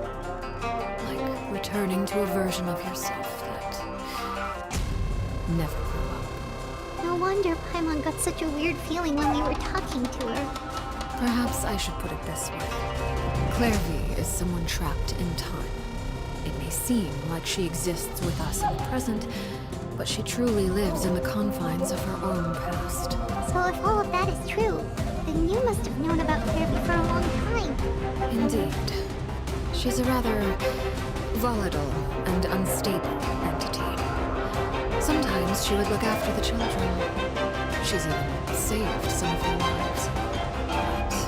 But other times, she would hide from me and become obsessed with revealing the truth about the house to anyone who would listen. Shadows don't have the capacity to learn or grow. Any new information they encounter is quickly forgotten over time. Your attempts to expose Clairvy to sunlight. They failed, yes. The reason is actually quite simple. In Clairvy's mind, the house is impossible to escape. And it is this very perception that traps her there. But no matter. All I have to do is kill her again, and all will be resolved. I don't anticipate so much as a single speck of ash will be left behind this time. Wait! I can understand why you might want her gone, but isn't there another way? So if she's trapped in her 6-year-old self, she's still your friend! At least talk to her first! It's too late for that. She broke the rules, and now she must be punished. That goes for Filial and Nantoy as well. She's had quite the effect on them. I hope you understand. The difference between Crucibina and myself lies in our formulation of the rules, not our policy for enforcing them. Upholding the rules without question is a trait we both share, because that is how a household should be run. Is this really what you want to do? Whatever could you mean? Don't you want to say a proper goodbye at least? Whether as a killer or as a father, there are two things that must be avoided at all costs. Anger and sorrow. Anger makes you impulsive. Sorrow causes you to waver. Well, it appears it's about time to proceed. Before we arrived, I told some of my well-behaved children to bring our troublemakers here by nightfall. I do believe I've kept my end of the deal. I gave your friends quite a bit more time.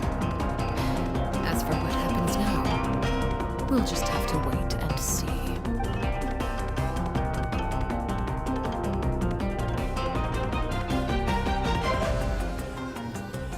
Here they are, Father.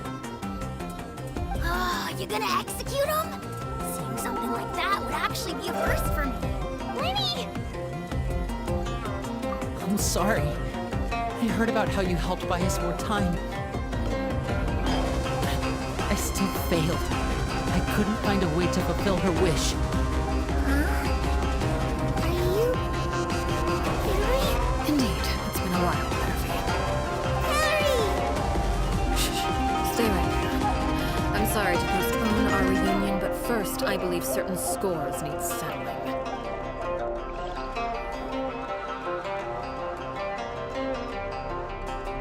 Father, let me explain. Out of my way. Father! You chose to conceal a threat to the house. And for that, you must. Overall, however, I suppose your wrongdoing is hardly the most egregious of the bunch, so I'll deal with your punishments later. As for right now, the more pressing concerns are the traitors among us. By traitors? Do you mean us? Father, let me explain. We didn't mean to... Fultz, why don't you share what you heard? Yes, Father. Secret midnight meeting number 3. Participants, Filial, Nantoy, Sato, Tayo. Nantoy clearly said, Father isn't the one who took us in. Sato added, I'm sick of this life. I just want to live as a normal person. Filial was the worst of them all. She called us crazies and said a bunch of mean things about Father. I did not! You're lying! Fultz is trying to frame us. It's not like I'm the only one who heard those things. After that, you and Toddy and a bunch of other people started talking about Clairvy. You were using all those things Clairvy brought up as an excuse to question Father. We're birds locked in a cage. The only way out is to destroy it. That's what you said, wasn't it? You just want me gone, don't you? What did I ever do to you, huh? And you, Sheplo, have you forgotten who stood by your sickbed, watched over you, and changed your dressings? Come on, let's hear it then. What's your reason for all this? You're wrong, Filial. We don't want you to die. You're our family. Liar. You wouldn't be doing this if that were the case. So why? Why have you backed us into a corner? We all live in the House of the Hearth. You know the type of work we do, Filial. A single betrayal can cost dozens of us our lives. It's not like it's never happened before. That kind of thing is hard to forget. That's why the House of the Hearth cannot tolerate any form of betrayal. Ever since we came to Poisson, you've had 7 secret meetings. A lot of the things you talked about really crossed the line. You've been spying on us for half a month? Wait a second. Now that I think about it, the move to Poisson was just a way to make it easier to spy on us, wasn't it? Because we were all in one place. You've had this planned all along. Filial, Nantoy, I'm sorry. I owe you both my life. I owe Clairvy too.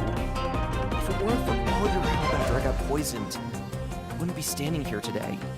If this were any other situation, I would do anything to repay that kindness, even if it cost me my life. But rules are rules. I'm sorry. My hands are tied.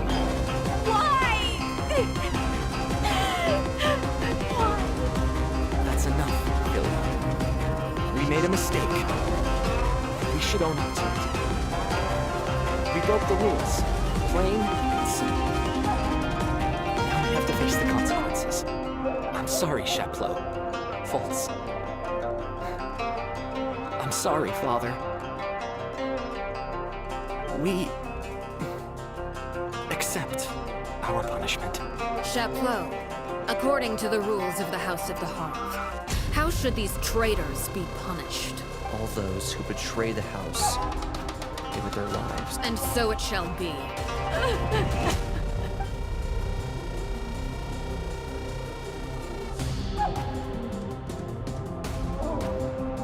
Father, please wait! Something you want to say? Please reconsider, Father. What Filial and the others did. Does it really count as betrayal? We all come from broken families. From the very first day we joined the House of the Hearth, we wanted nothing more than to make it a real home. But the truth is, none of us know what a real home should look like. I'm not saying I have all the answers. All I know is this. Killing Filial and the others may uphold the rules, but doing so will only bring us further away from being a real family than we've ever been. So please, Father, please. I agree with Winnie. Father, please. Linny, you... I also agree with Linny. An order once given cannot be rescinded, however. Given the extent of your determination, I suppose we shall have to go about this a different way. Our weapons? Father, are you referring to a duel? Precisely. The rules of the House will not be altered. Traitors must be punished. However, resolving disputes with a duel is also one of our rules, one that also applies to me. Demonstrate a sufficient showing of strength, and I shall offer a concession. Wait. Beat. Impossible. Father is way too strong, even for Liddy.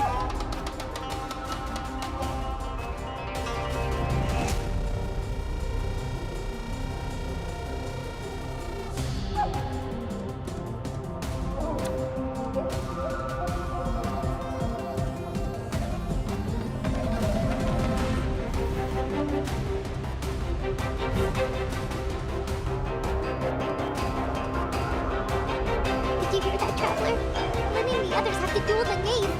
What should we do? Can we really win something? If they lose, those people from the house are really gonna be executed.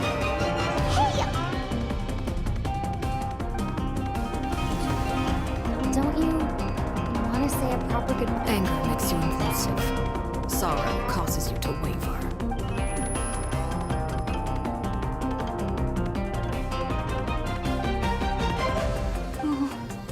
Looking at that expression on her face, she seems really serious about this. Guess that means there's no chance she's throwing the duel on purpose, huh? When guests are around, families are often on their best behavior. When the time comes, make the choice that you deem most appropriate in the situation, and lend your help to the House of Hope. What's wrong, Traveler? Hey, where are you going? Traveler? You're asking to join the duel against the knave? I'll allow it. We do have a ready-made dueling ring at our disposal, after all. All I would advise is this. Keep a firm grasp on your weapon, and give it your all. Any less, and you may just lose your life.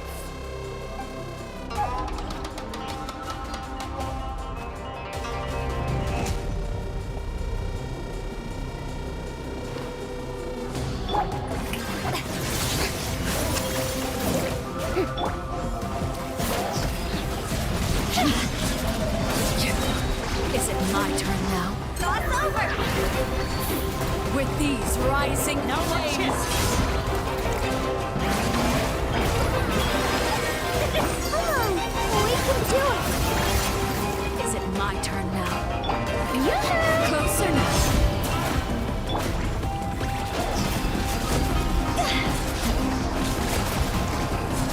Over here! Now that's more like it. Is it my turn now? Shower me with praise! Look out! Is it my turn? Spare your energy. Running is of little use. With a fog of darkness, destruction shall rise. Have a taste of purgatory. Watch out for Father's movements!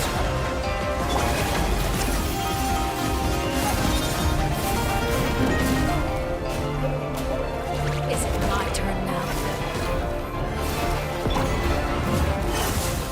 Let my name be still in song!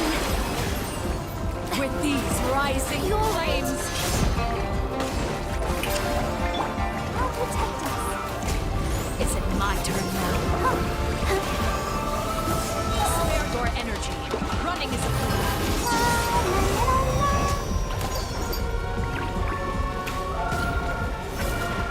Look out!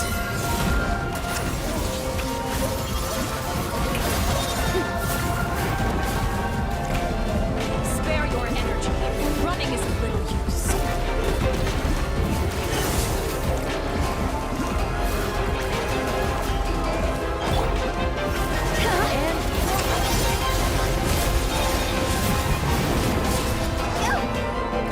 Is it my turn now? Time to go! Not bad. You've proven to be a worthy opponent after all. Spare your energy. Running Father's even stronger than I expected. Not bad. You've proven to be a worthy opponent after all.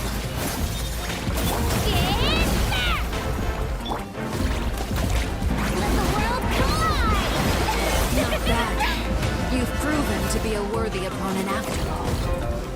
Try to pace yourself.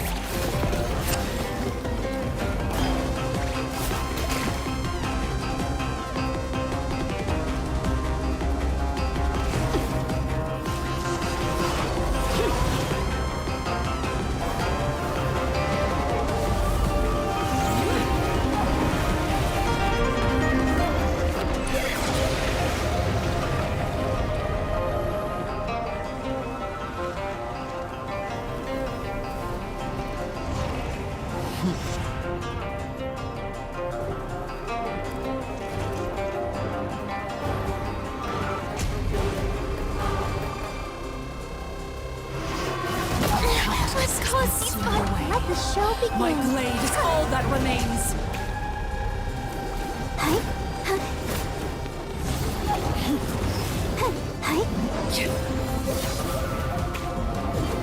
Now's our chance!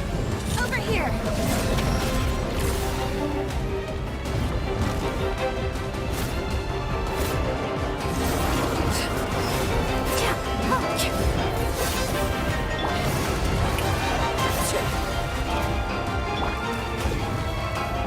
Watch out for Father's movements! Look out! Let's see how strong your resolve truly is.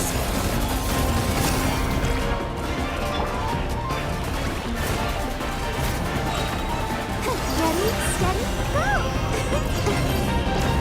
Now's our chance! You have set Over here! only a moment on the edges. Struggle in vain.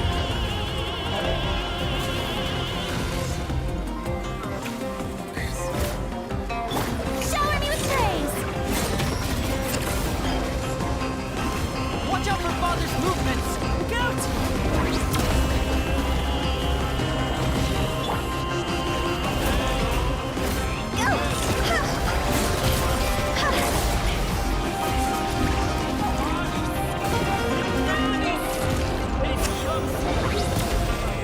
Now's our chance! Over here! Let's dance! Oh, go, Barbara!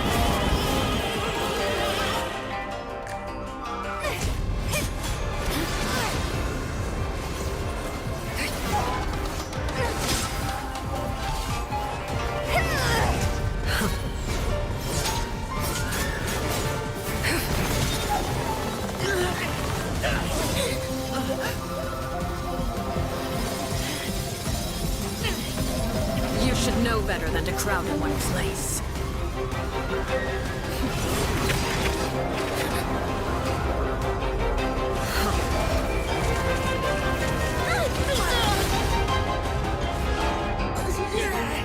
Oh, I know.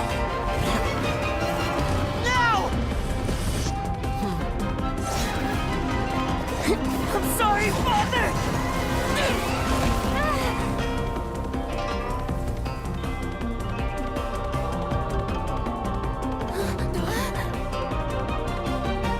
Sorry for what? This pitiful excuse for an attack.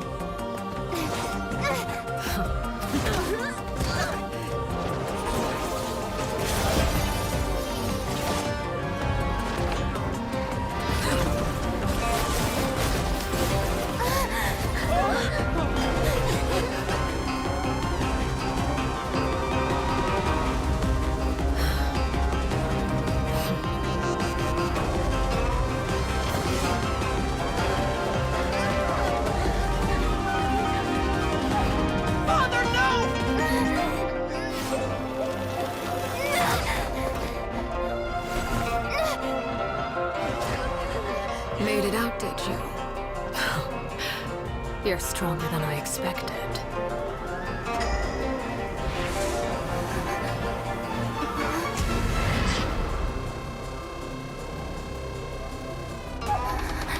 A crimson moon. I can't move.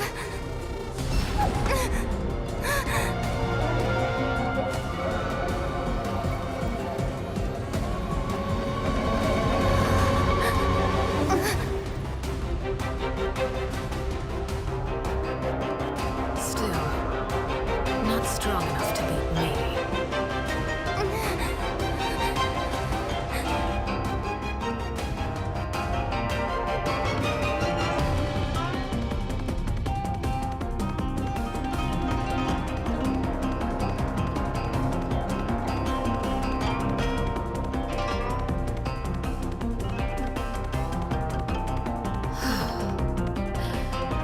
I believe we can end things here.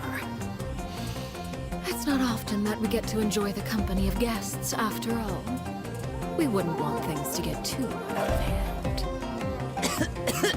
Brother, are you alright? Liddy, given that I am the victor of this duel, as agreed, the punishment stands. No! things would end like this. However, everyone involved in the duel demonstrated a remarkable level of strength and determination. In light of this, I'm prepared to change the method of Elwar, the bottled flames I gave you for safekeeping. Do you still have them? Yes? I wasn't sure what they were for, but I kept them super safe. I didn't lose a single one. Wonderful. Then, in just a moment, I'll have you administer them. Bottled flames? Indeed. They're the product of a secret experiment. Under certain special circumstances, flames can be extracted from my person and preserved. Once ingested, searing pain will spread across every inch of your body. No harm will come to you physically, but your memories will be burned away. If you can withstand the pain. When you awake, you'll have forgotten everything you know about the House of the Hearth, and will be expelled from the organization in other words. Administering this concoction will kill the version of you that grew up in the house, and give you a new identity.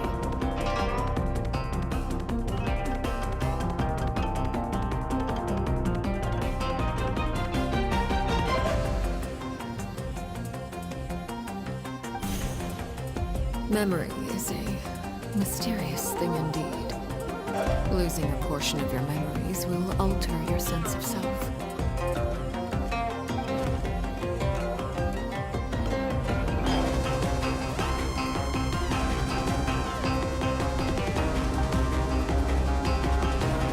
So, you're just letting us go? You must understand. Memories are extremely important. Once consumed by flame, the version of you standing before me will die, and our secrets will die with you. So no, I don't intend to just let you go, because the person who survives will be nothing but a stranger.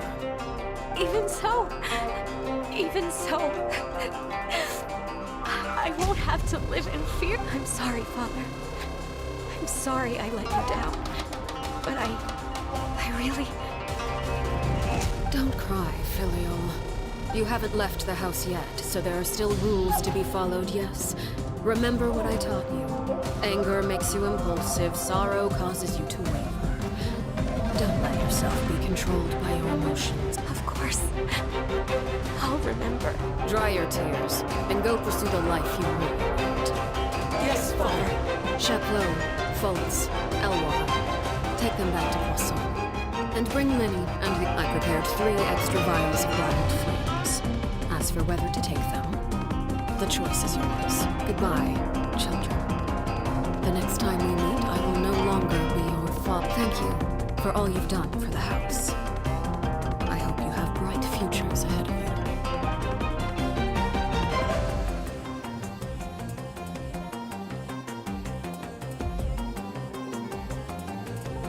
Father. Let's go.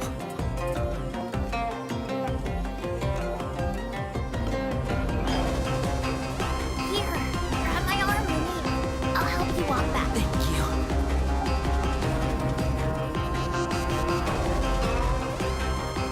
Clairvy.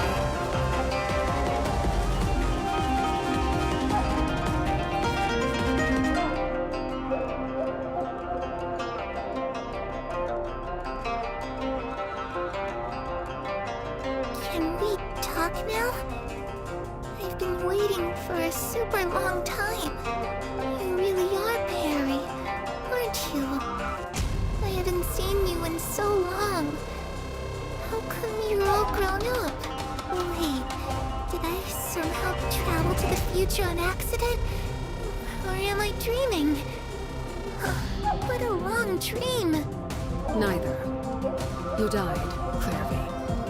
That's what happened.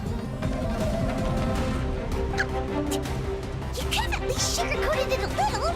Look, she's done speechless! Oh. Okay then. Huh? That's it? You accepted it just like that? Yep. If that's what Perry says happened, then I believe her. Perry wouldn't lie to me. Plus,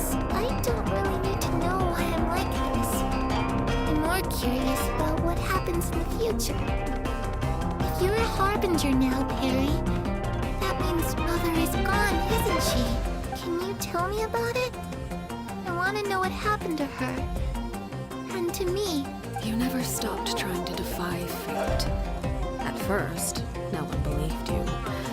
You could only vent your frustrations to the moon. In fact, you often sought comfort in the night sky. You wanted to see the aurora, so one night we promised each other we would go to Snezhnaya to see it together. Later on, we tried to run away, but you were brought back each time. Mother spared your life, but it wasn't out of kindness. Instead, she decided to make an example of you by slowly torturing you over time. That way, the other children would know what happens to traitors. Still, you never gave up. Mother hoped that through ruthless duel after ruthless duel, she would be able to crown an ultimate victor among the children she raised. But you called on everyone to unite, to fight to a draw in order to reduce casualties. Your efforts may have only delayed the inevitable, but still. You gave them hope. You tried everything you could think of, but every attempt ended in failure. Still, you never turned your sword on Crucimina, and you never turned it on me. On that gloomy day, you told me, for the last 16 years of my life, I've done everything I can to fight for freedom. Now, I realize that the only freedom I truly possess is the freedom to choose to die. I never imagined I would say something like that. I must have been feeling really worn down, but somehow, I still think I understand. According to Mother's plan, only one of us was going to make it until the end. And I always hoped that person would be you. If I could do it all over again, I still don't think I would make a different choice. Even when I first met you, I knew you'd be able to do what I couldn't. Is that so? Even now, I'm not sure I truly understand what kind of freedom you were trying to pursue. But as the head of the House of the Hearth and as the children's father, I've tried to give them the most basic of freedoms. The freedom to choose their own fate. It's something I discussed with the Eunuchs of Fontaine. The children who want to leave the house will have their memories wiped clean of all secrets pertaining to the organization. In return, they will be allowed to live a normal life in Fontaine without being prosecuted for their past. Of course, I won't simply hand freedom to them on a silver platter. They have to fight for it and prove themselves worthy of it. Only freedom that is earned has true value. That's more than enough. That's exactly the kind of life I was fighting for. You know, Perry, I think you're a pretty amazing king, and a really great father, too. I'm really happy that you're the one who took over the house. I guess I do have one regret, though. I still haven't seen the outside world. Well, it just so happens that our dear guests over here have been to many nations and traveled to countless places. Perhaps they would be willing to tell you what the outside world is like. Really? Of course! We've traveled all over the place. We've got so many stories, we could probably talk your ears off for 3 days straight. You know, I used to dream of being a bard. Playing the lute while singing into the winds of freedom. Even if there was no one there to listen, I would have continued to sing no matter what. Ah, that's where Mora comes from. I never knew that before. If I had some Mora, I would buy 3 new dresses. One for me, one for Perry, and one for Mother. It's just too bad Perry doesn't love wearing dresses. And Mother? Well, she probably wouldn't accept something like that either. I guess I'd just have to keep them all for me then. I could wear a different one every day.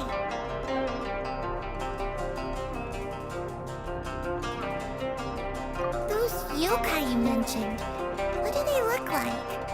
I once saw a drawing of this one guy with horns on his head and a super scary face. Are there any yokai like that?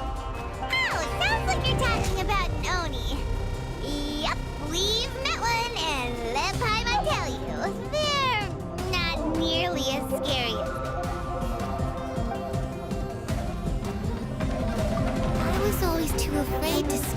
those fighting lessons.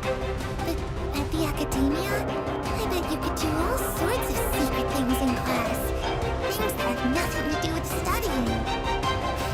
I'm just kidding.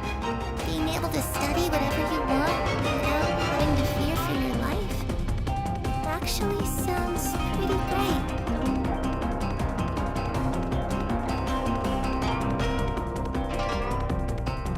The situation was super dangerous. Lenny and Lynette were accused of committing a crime, and they were going to have to stand trial at the Opera Epicles.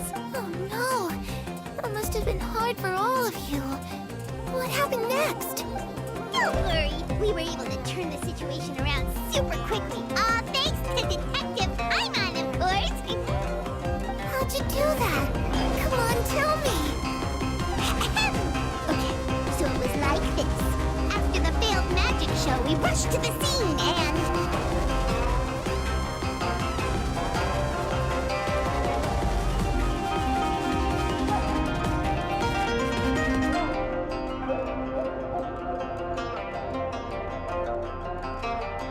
Shadows don't have the capacity to learn or grow. Any new information they encounter is quickly forgotten over time.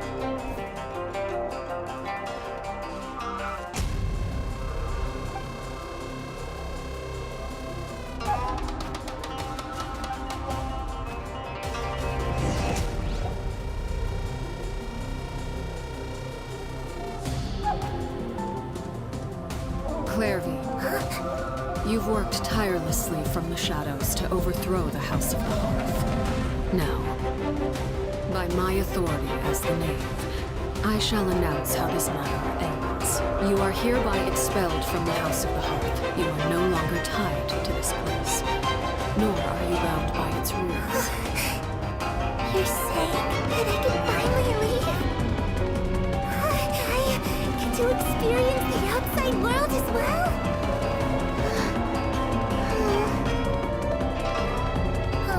Forgot. There's no getting older for me. Still, seeing who you grew up to be makes me really happy, Harrowler. Take care of yourself. Goodbye. May we meet again someday.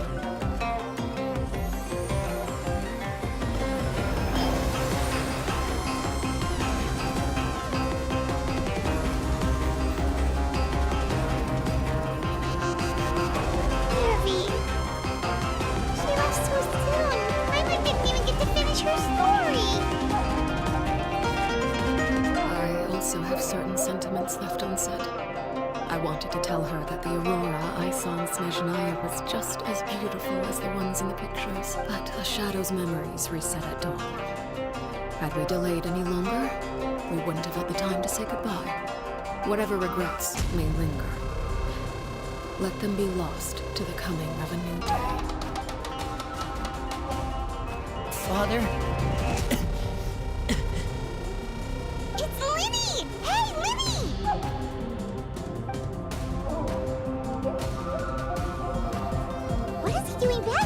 Let's go check it out.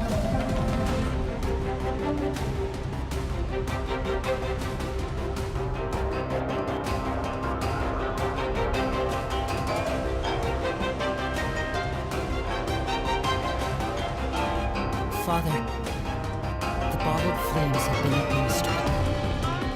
Filial and the others have left the house.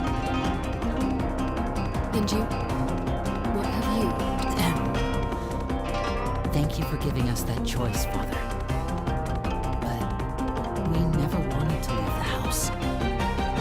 It's the only home we've ever known. Lynette and Fremine feel the same way. They're recuperating back at the Hotel Booth d'été. But I decided to come back and tell you where we stood. I'm sure you're well aware of the expectations I have for you. I want you to follow in my footsteps and become the next king of the house. Yet you seem to have different ideas, I must admit. I'm rather surprised by your decision to stay. There's nothing wrong with choosing to live a quiet life. Leading this organization is a heavy responsibility.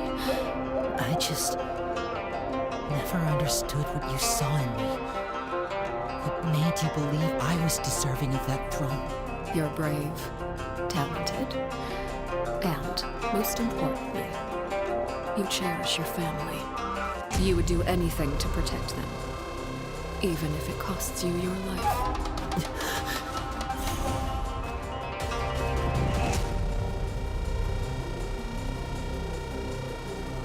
Speaking up back there was so brave of you, Linny. It's all thanks to you that we were able to convince Father to back down.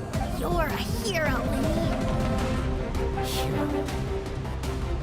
Father is the real hero. Had Father gone all out during the duel, there's no way I would have walked away with my life. She must have had it all planned from the beginning, from the very moment she suggested the duel. I'm not deserving of that title.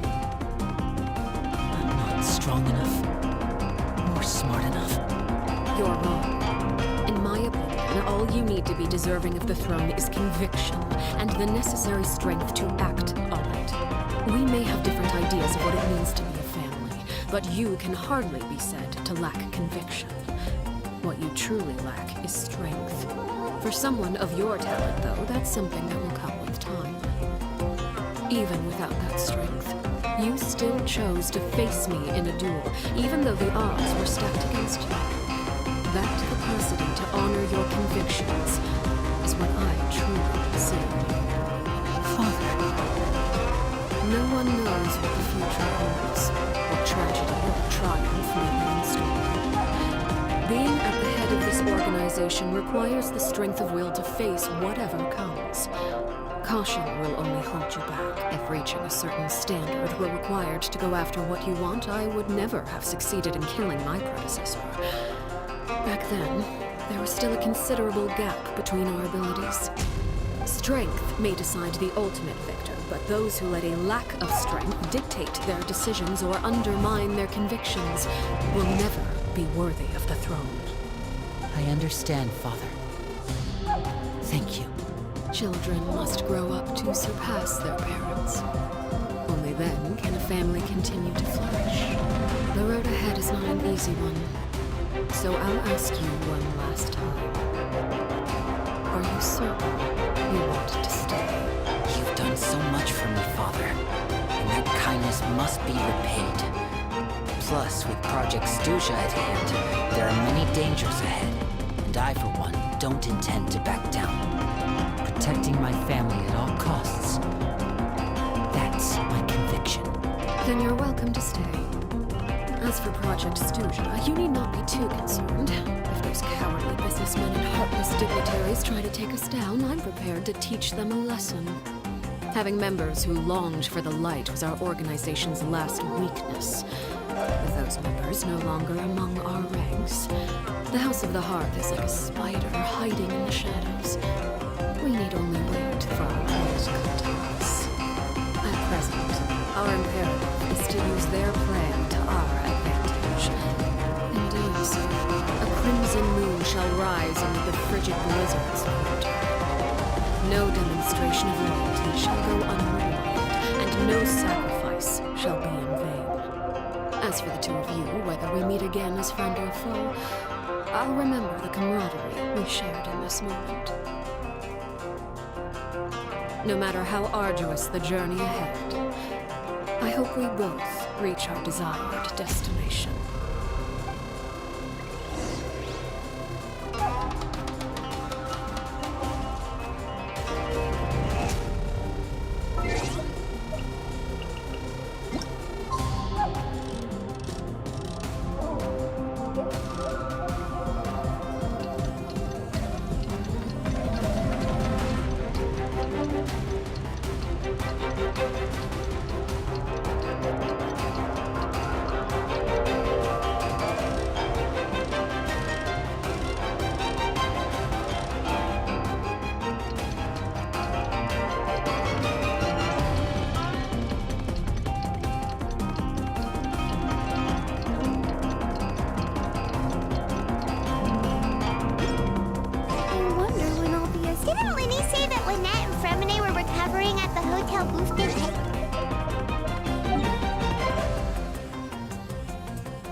2 days. I couldn't even turn over. Oh, and I wanted to ask, is Claire V gone? Linny and the other members have left Poisson and returned to the House of the Hearth. According to him, there haven't been any more sightings of a spirit roaming the house. I see. I'm glad. Father came to check up on us 2 days ago and told us about what happened with Crucibina and Claire V. Actually, I've met Crucibina before. Wait, what? You've met the former knave? Crucibina died a year after Claire V. It was during the year between their deaths that I joined the House of the Hearth. Crucibina had an extremely cruel and radical way of doing things. While she was alive, the atmosphere in the house was suffocating. When I joined, though, the experiment she valued so much had already come to an end, and all the people involved, dead and injured alike, were gone. Crucibina never talked about the past with us newcomers. A couple of months after I joined, Father killed Crucibina and burned all her files. With that, the names of all the people subjected to her experiments, Claire V included, lost to the flames. The painful memories they represented. Father took in Linny and me a couple months after that, but she never mentioned anything about Crucibina or Claire V. It really seems like something she was planning to keep to herself. The last time you talked to her, did she mention why she kept it a secret for so long? She said she didn't want us to be affected by the darkness of the past. She was worried we'd develop a false sense of gratitude towards her if we knew about it. The foundation of a family should be free of any corrupting influence. Whatever happened in the past, it has nothing to do with who we are now. And that's what Father told us in the end. But I still thanked her for everything. It was only after hearing about what Crucibina did that I finally realized how insignificant our lives could have been. If Father hadn't taken over the House of the Hearth, I probably would have already... Father rarely brings up the fact that she saved us. She doesn't believe that being indebted to her should be what ties us together. But even if we didn't owe her anything, we would still choose to stay. We may have arguments and times when we feel wronged. Some people may even choose to leave. But as long as Father's here, we will always have him. Whether the path before us is bathed in sunlight or shrouded in shadow, we'll follow Father wherever she chooses to go. So I wanted to say thank you for helping us make it through this crisis. Without your help, we could have lost a lot more along the way. Oh, we didn't do anything, really. Until everything burns to ashes! You, of course. You tell me sister, I will devour fearless those not fear. Get them! You have no words. Triumphant! Victory is inevitable! What I could tell Fiends or devils! I'll crush them all! Set to the sea, no flame! Never hesitate! Get them! I'll crush your wall! Fight to live! A will forged in ice never falters! The fearless knows no fear! Forever triumphant! Victory is inevitable! Give me strength! Never hesitate! I will too slow! You cannot hide! Pray! I will devour you! Get them! The fearless knows not fear! I will you are not worthy. forever triumphant! Victory is inevitable! Get them! Rip this body up!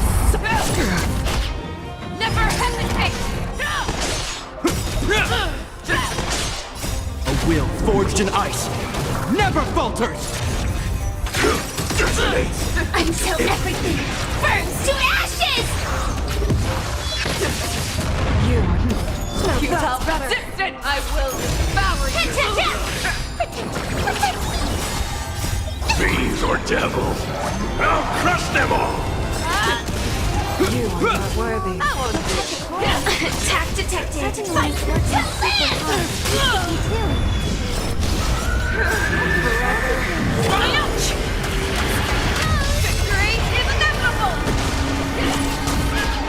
I will devour Recalibrating! fearless will not fear. Set to the seas of flame! Too slow.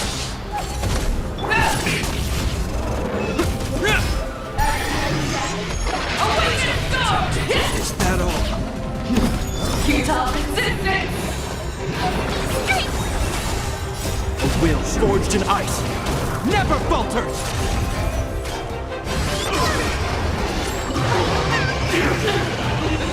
Never hesitate! I will Energy! Let the hunt begin! Awaken storm! Fiends or devils, I'll crush them all! Do you not even have the courage to be until everything burns to ashes! Time to shine! Triumphant! Victory is inevitable! Solidify! Is it my turn? Will forged in ice, never falters!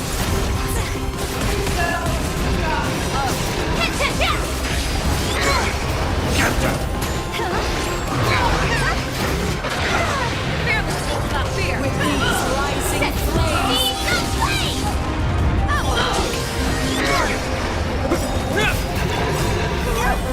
Triumphant! Victory is inevitable! now that's more like it.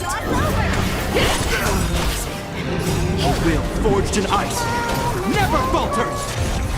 You cannot hide! The thoughts of darkness, destruction shall rise. Never hesitate! Have a taste of courage. Fiends or devils, I'll crush them all! Until everything burns to ashes!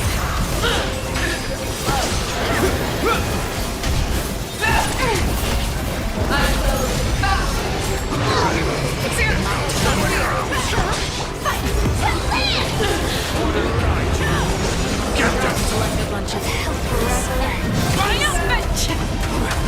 Victory is inevitable! A will forged in ice, never falters! Set to the seas of flame! Never hesitate! Recalibrating!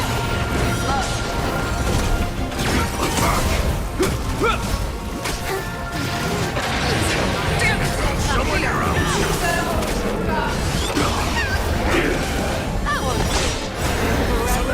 Triumphant! Victory is inevitable! Is that all? Futile resistance!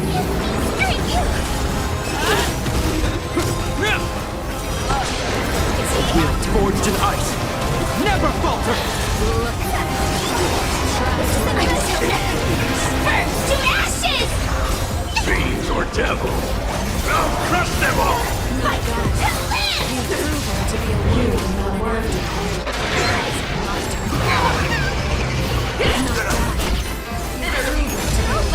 Begin! Set to the seas of flame! Never hesitate! Stabilize! To live! Is that all? Trapped like a bunch of Will forged in ice, never falters! Triumph! to be a worthy opponent after. Victory is inevitable! Fearless will not fear!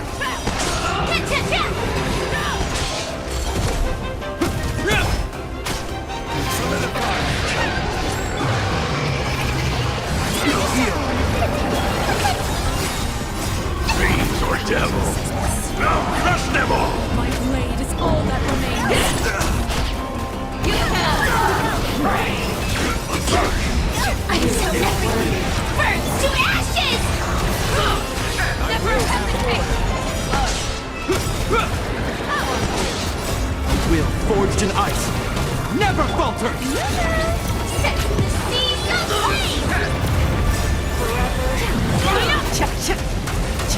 Victory is inevitable! Your punishment made me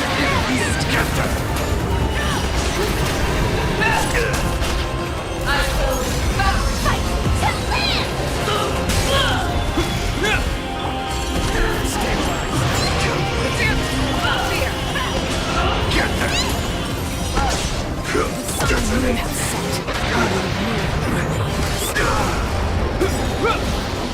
A will forged in ice never falters! Until everything burns to ashes! Triumphant! Victory is inevitable! Set the seas aflame!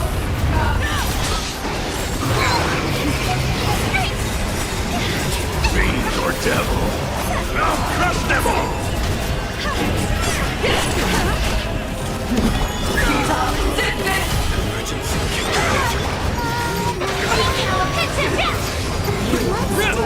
Never hesitate! A will forged in ice never falters! Fight to live! Let the hunt begin! Fearless, not fear! Triumphant! Victory is inevitable!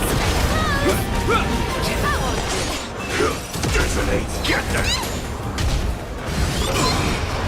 Until everything burns to ashes!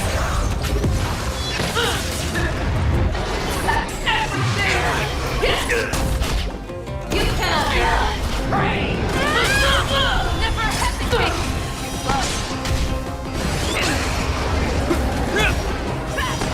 Get them!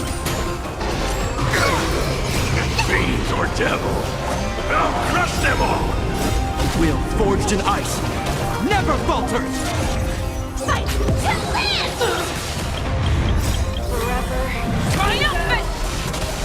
Victory is inevitable! Fearless knows not fear!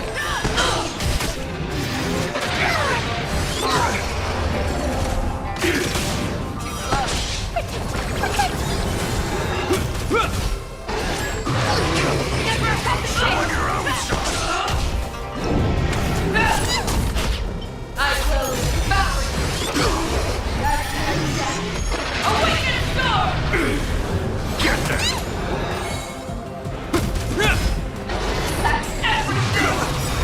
A will forged in ice never falters! The fearless knows not fear! Triumph! Victory is inevitable! Fiends or devil, I'll crush them all! Until everything burns to ashes! Set to the seas aflame! Recalibrate! Get them!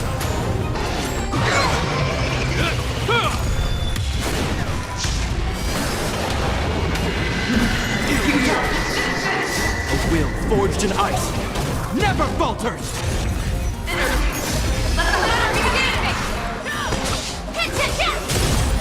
Another chance to win!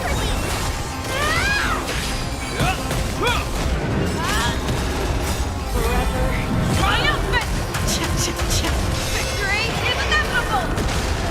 Recalibrate!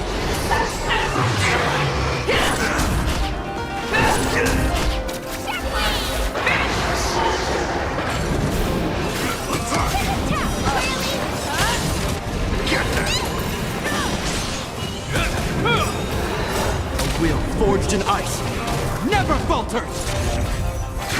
Detonate! Until everything burns to ashes! Fight to live! Get them! Triumphant! Victory is inevitable! Fiends or devil, I'll crush them all!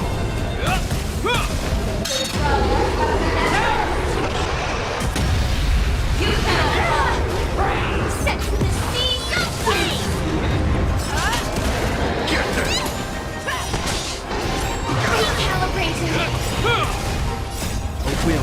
forged in ice, never falters!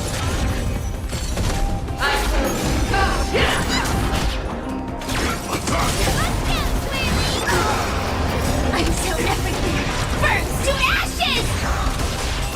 The fear kills not fear! Get them! Forever. Triumph! Victory is inevitable!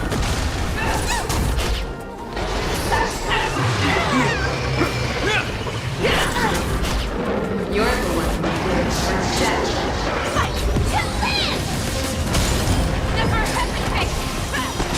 Get them! Set the seas ablaze! Fear kills not fear!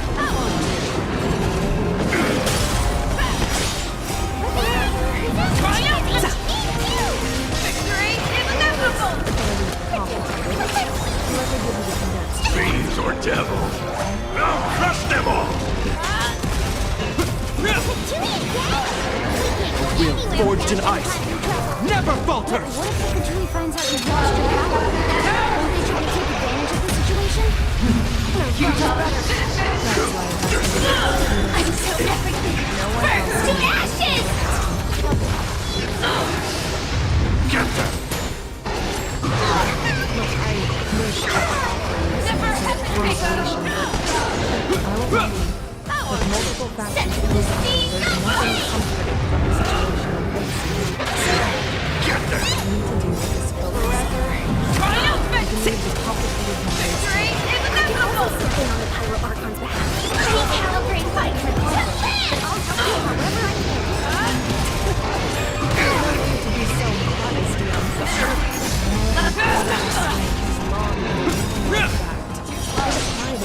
Will forged in ice, never falters! Sorry about before.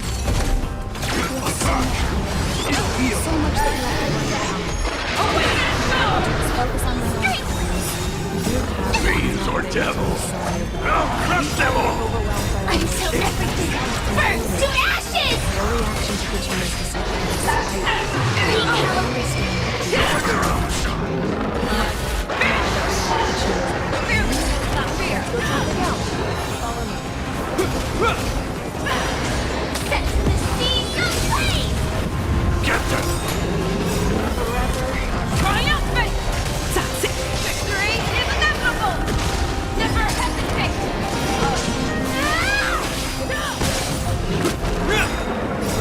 Will forged in ice, never falters! Fear kills not fear! Get them!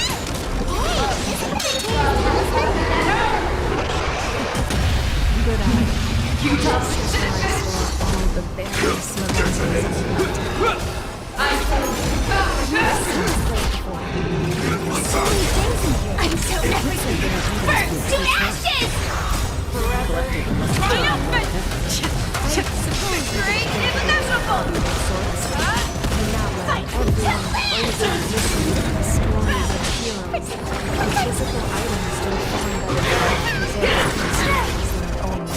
Fiends or devil!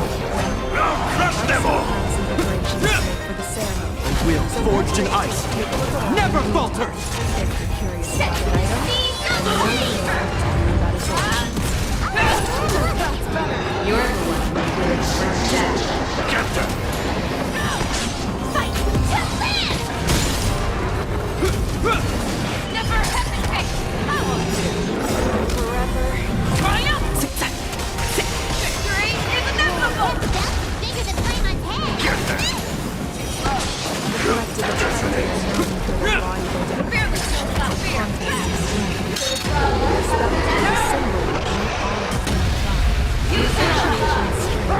Also, the original Until everything burns to ashes!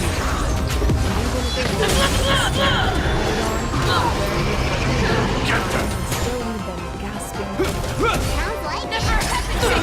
The original though, the terror recognition. Triumph! Victory is inevitable! Fight to live! You would often wear this version of the Or he made a lighter version. Wear it all the time and show it off. Will forged in ice, never falters! Fiends or devil. I'll crush them all!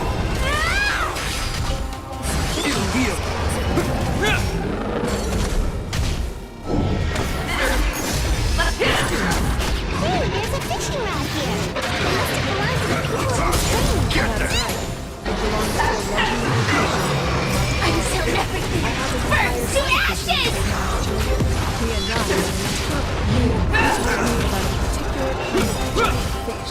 A will forged in ice never falters!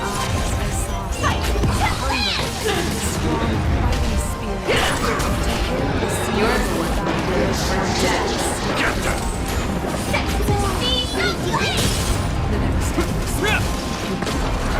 Get them! Detonate!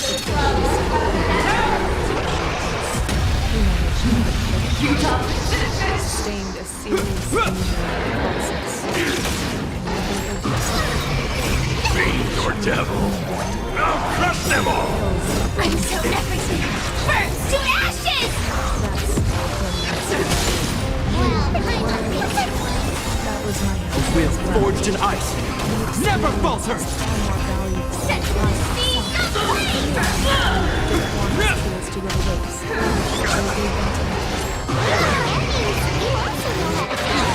Get them! Maybe you can go ahead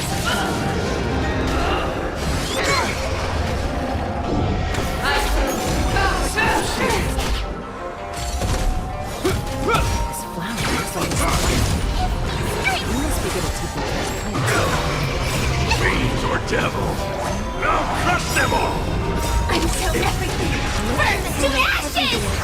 A will forged in ice never falters! Set the sea aflame!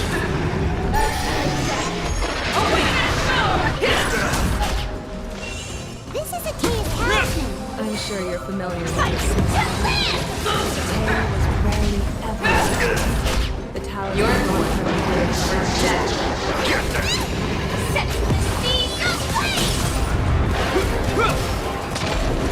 Get them! understand sometimes. Detonate! What do you think about it? Do you feel like you have a better understanding of Matthew's conscience? Until everything burns to ashes! Seems like Natlan's really been through a lot. Does every item hold a special memory? Just like the talisman? Items in my collection actually serve as similar. Passed down in my returns. They demonstrate the Will forged in ice never falters! Shape of time? Amongst people who see time as a linear concept. Almost Recalibrating! only move forward. We can change the past Fiends or devil. I'll crush them all! so one that I believe to be constantly true. Namely, that the past, present, and future all exist. Will forged in ice never falters! Until everything burns to ashes! Say your journey ended right now. Thinking back on your experience, which one would you say? Someone your own.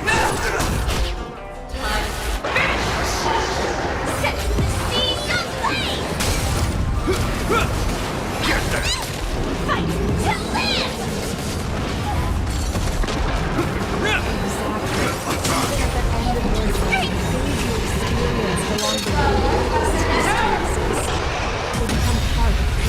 Fiends or devil.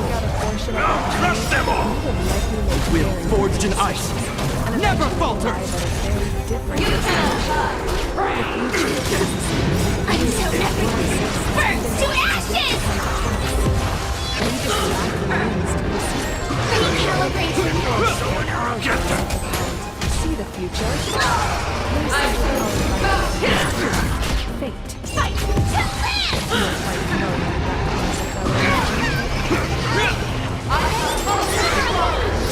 Will forged in ice The future never hasn't falters! happened. Set the sea aflame! Get them!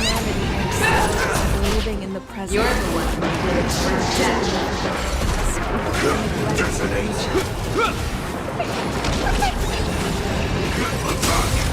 Until everything burns to ashes!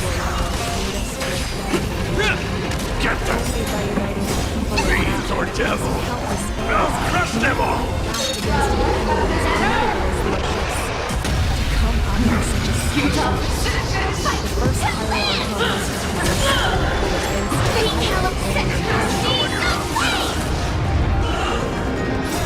Will forged in ice never falters! At first, he was a mortal man with no special power. After he ascended to the divine Detonate! Until everything burns to ashes! established the rules of magic. Recalibrate! By holding the implement, we're able to determine the strongest things. And when that person ascends to the divine throne, their Will forged in ice never falters! The sacred flame will grant them significant Recalibrating! Fiends or devil! I'll crush them all! Set the siege of flame! So, it all comes down to the power of the divine throne and the rules. Wait, is that a family portrait? Yes.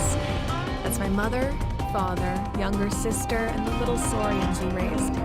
I turned a piece of my dad's leather armor into a canvas and commissioned a famous artist to paint our likeness. Your sister is so cute! It looks like the two of you are really close. Paimon was having a hard time thinking of an Archon as an ordinary person, but seeing this portrait, it kind of makes sense now. It really doesn't look like there was anything special about you before. Oh, wait, is Paimon allowed to say that? A little late for that question, don't you think? Sorry! Paimon's so sorry! Paimon's mouth works faster than her brain sometimes! It's alright. I'd never get upset over something like that. No matter what others may say, my past is a precious part of my identity. I'm forever proud of the life I used to lead. Becoming the Archon doesn't mean you sever ties with your family. The position just comes with a lot of responsibilities, so it impacts how often you get to see them. My father made the most delicious stew, so my sister would often bring me a large pot of his cooking, and we would sit on a blanket and eat it together. One time, we didn't close the door securely, and the saurians we were raising ran into the room and knocked over the entire pot. My sister immediately burst into tears. The two troublemakers were going for the meat, but when they saw my sister's distress, they froze on the spot. I still remember the way they laid there, sulking like a pair of children, even after making such a mess. It was frustrating, but in the end, all I could do was comfort my sister and move on. Wow.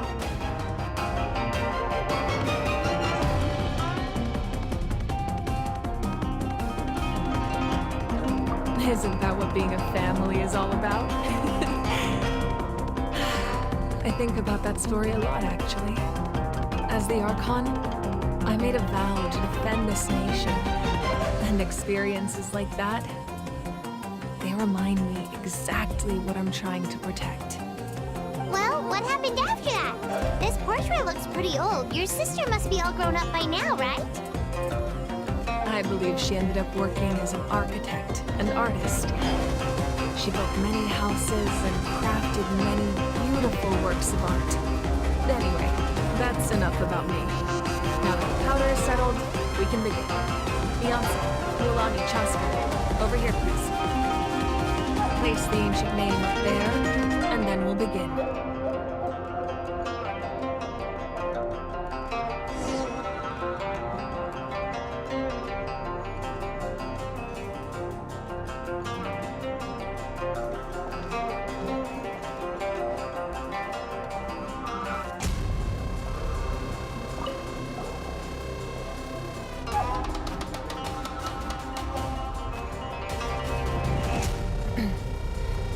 Surely as the echoes of life resound through heaven and earth, so too shall our stories remain eternal. Ancient name, take us to your fated bearer. Allow her to answer our call.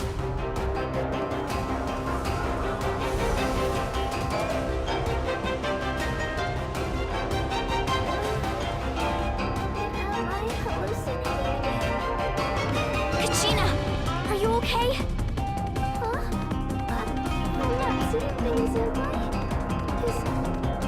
the Abyss playing tricks on me again? It's okay, Kachina. It's just us. We're trying to find a way to bring you back. Everyone, you have to listen to me.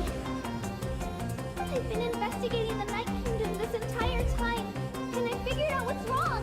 The Wyab is being affected by the Abyss. I was waiting for the Wyab to send me back, but then this really strong monster came and it almost killed me. The Wyab saved me, even though its power is weakening, so it can hide from the monsters while trying to find a way to help. The Night Kingdom is becoming a huge mess now. I'm hearing these awful sounds. It's really horrible. Don't listen to those sounds, Kachina. The Abyss is trying to strip you of your sanity.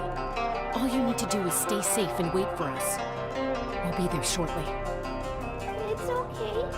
I feel so much better now that I've had the chance to talk to you guys. You don't need to worry about me. I've never been strong or special at all, really. So I don't blame anyone for forgetting about me, leaving me behind. Just knowing you care is more than enough. I'll find a way back. You don't have to put yourselves in danger to come rescue me. You're always like this, Kachina. Now's not the time to act tough. We're coming for you, and that's final. I don't know what lies the Abyss has been feeding you, but I'll tell you something right now. Nobody here sees you as a burden. You're a victor of the Night Warden Wars, a hero of Natlan. All you need to do is wait for us to rescue you, and you'll get all the applause and recognition you deserve. I'm really scared. Everything's so dark and creepy here. I want to go home. Still, I don't want you to put yourself in danger because of me. I don't want to hold anyone back ever again. All you need to do is place your trust in us, just like you always have. No one fights alone. We're not leaving you behind. Not ever. Yeah, we're so close. We can't call it quits now.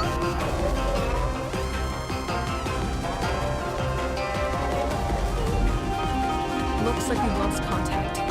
Now comes the most dangerous part. You have to traverse the Night Kingdom in your physical form. This entrance to the Night Kingdom was left behind after an abyssal invasion. Even a brief amount of time inside could expose you to corrosion. I know. I'm prepared for that possibility. All right, then I wish you all the best. I'll tell Koichi to be ready just in case. She's very experienced in dealing with abyssal corruption. And that face you just made. Don't tell me you two got into another argument. No, I just feel bad for creating more work for her. I'll go with them too, Archon. The more people, the stronger the party. Thank you so much for your help, everyone. It really means a lot that you're willing to brave these dangers with me. And there's no time to lose, so let's get going. Now that I've lost my power, I won't be able to provide much practical support. But I can still keep an eye on the situation from here. Eon-san, I know it's unlikely, but if you encounter a situation you can't handle... That won't happen. I hope not.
With the wind.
because in the distant past, Natlan was home to an incredibly advanced civilization ruled by dragons. Humans only established their own society after the fall of the dragons. So these are Saurian ruins?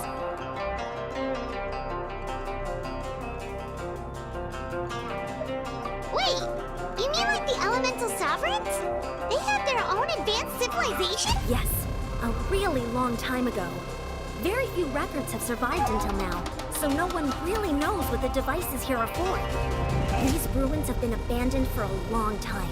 But with the recent increase in Abyss activity, the installations around here have somehow been activated again. So what you're saying is, we're not in for an easy trip to the Night Kingdom. No, it's going to be obstacle after obstacle from here on out.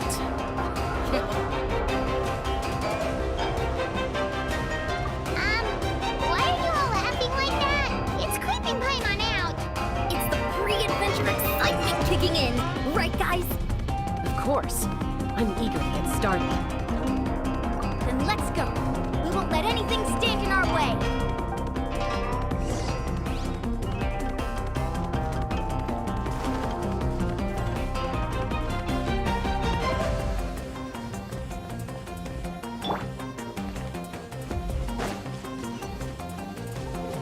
Seems like the road ends here. How should we get across?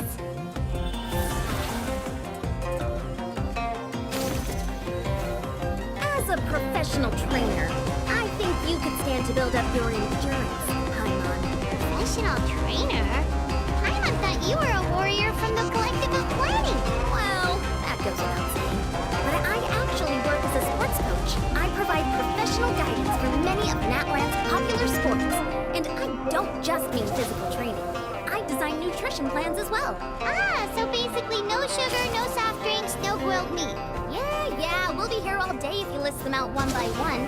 It's much faster to just focus on what's good for you. Such as? Vegetable juice. Want some? You know, Ian-san, Paimon feels like the two of us might not see eye to eye.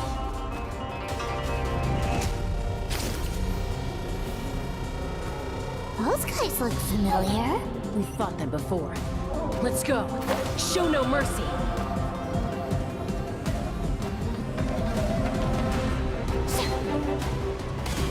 Shower me with praise!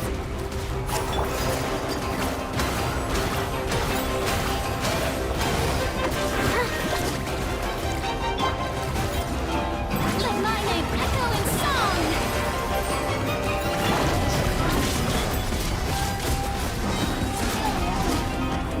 Talk over!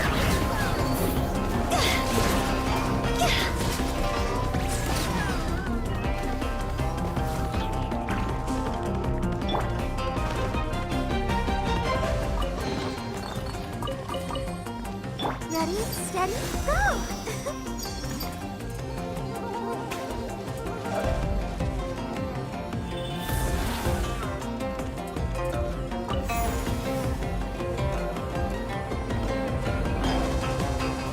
Whoa, the place we need to go seems really high up.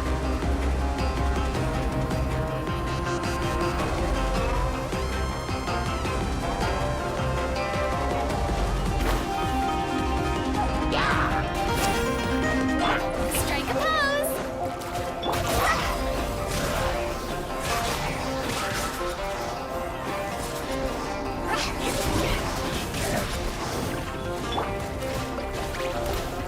Time to shine! Let the show begin.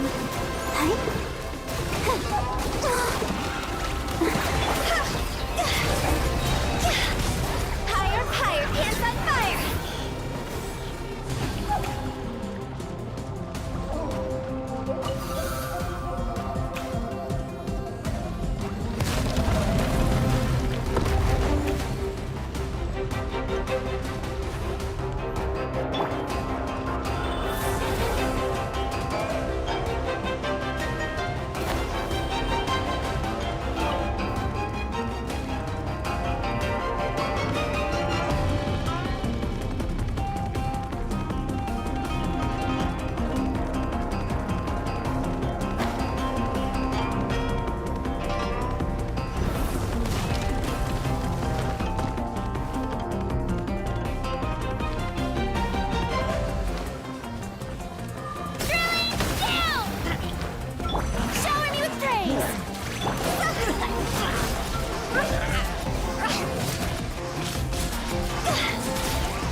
stretch. We just need to climb up, and we'll be there.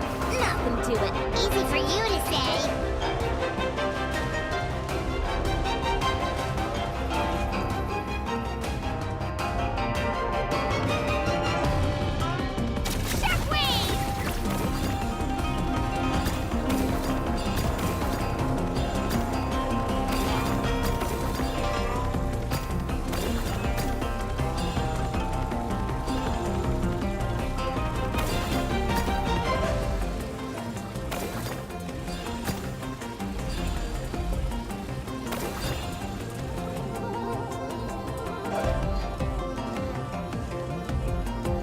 This must be the entrance the Pyro Archon told us about.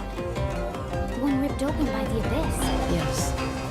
There's something in the depths of this place that feels familiar, and also foreign. We actually have to go in there? Okay, Paimon just needs to psych herself up. Don't push her through before she's ready.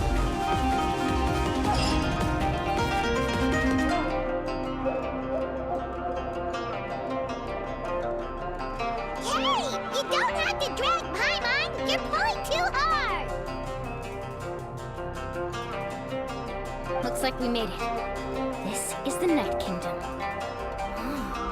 It looks so different from what I imagined in the stories. That overflow of energy is probably what trapped Kachina here in the first place. From this point forward, everything we know about the real world no longer applies. Anything can happen here. Paimon's more worried about how we're gonna make it out. We obviously can't go back the way we came. Do you see that patch of light on the ground? It's shining down from that fissure in the sky. Oh yeah, right in front of us. So that's coming from up there? Well, just like I said, our real-world knowledge doesn't apply here. We fell all this way, yet came out completely unscathed. If this was the real world, we'd have to climb our way back up to the entrance. But here, all we have to do is stand underneath the light and offer a prayer. That's it?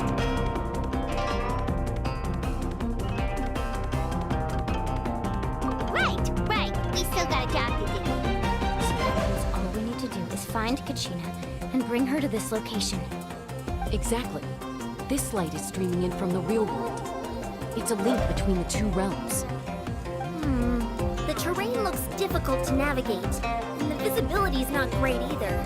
How are we supposed to find Kachina in these conditions? Yeah, these floating black things don't look super friendly either. Those are all manifestations of abyssal power. Be careful. Ghost! A talking ghost! Calm down. I'm here to help. You're the ones who helped Vichama, right? Yes, I'm Vichama's friend, Malcolm. I was completely lost to this realm until I sensed a mysterious power calling out to me. It's like it was seeking me out, attempting to reassemble the pieces of who I used to be. Of course, it can only do so much. I'm sorry I can only appear before you in this imperfect form. No, we should be the ones apologizing. If the Spirit Speaker Stone hadn't become corrupted by the Abyss, we could have done much more, but we had to destroy it. Otherwise, Vichama and his tribe would have been in danger. Of course. Thank you for protecting him. Never imagined that, even after all these years, he'd still take such a risk for me. Under the power of the stone, it felt like our souls were connected. Things I even regrets were exactly the same. Whether in triumph or death, you want your best friend by your side. Exactly. That may not be in the cards for us, but it's not too late for you.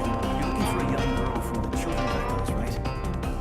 She's being chased by an embodiment of abyssal power. I'd like to help her while I'm still in this form, so follow me. Be careful. This place has been severely corroded by the Abyss. Paimon didn't realize it had gotten this bad. It's like a seething volcano ready to engulf our world at any moment. Ouch! Quick, get back here. Stick close to me. My power will be able to ward off attacks from time being.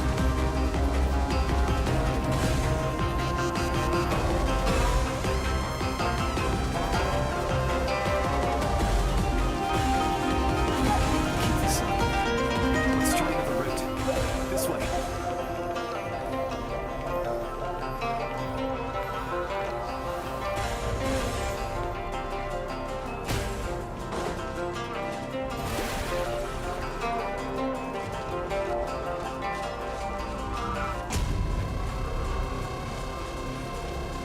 could. More monsters. We shouldn't waste our time on them.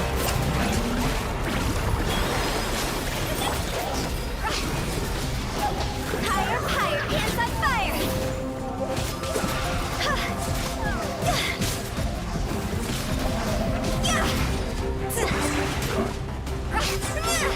Go!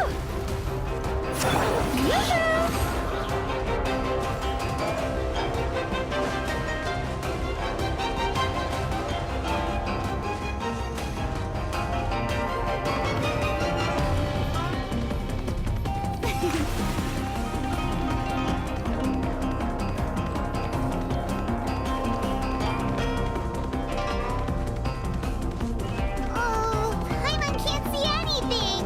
It's easy to get lost here. Just stick close.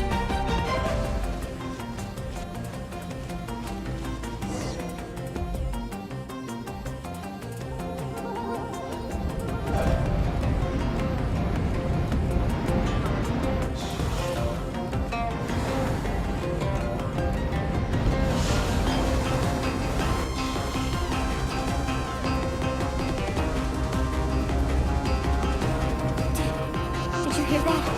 What? Never mind. It was probably just mine. Don't scare Paimon like that! I heard it too. It was a voice from the abyss. What did it say? It doesn't matter. It certainly doesn't harbor good intention.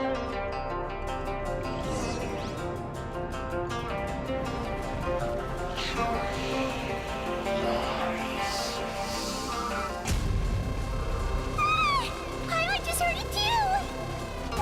Let's keep going. Paimon wants to get out of this place!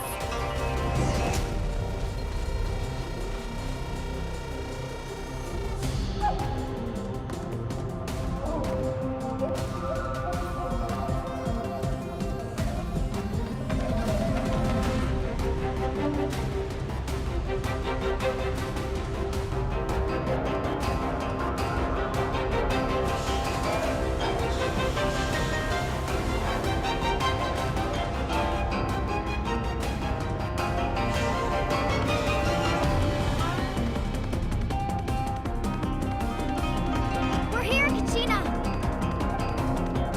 Hello, honey! You made it! Looks like our reunion will have to wait until we take care of these monsters. Good idea. Let's go!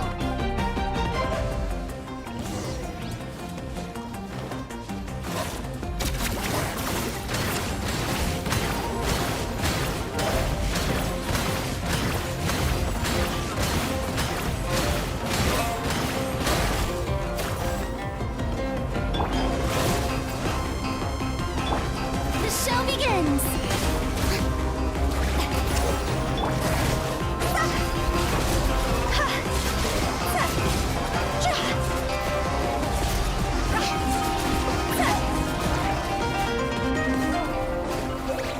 Right here!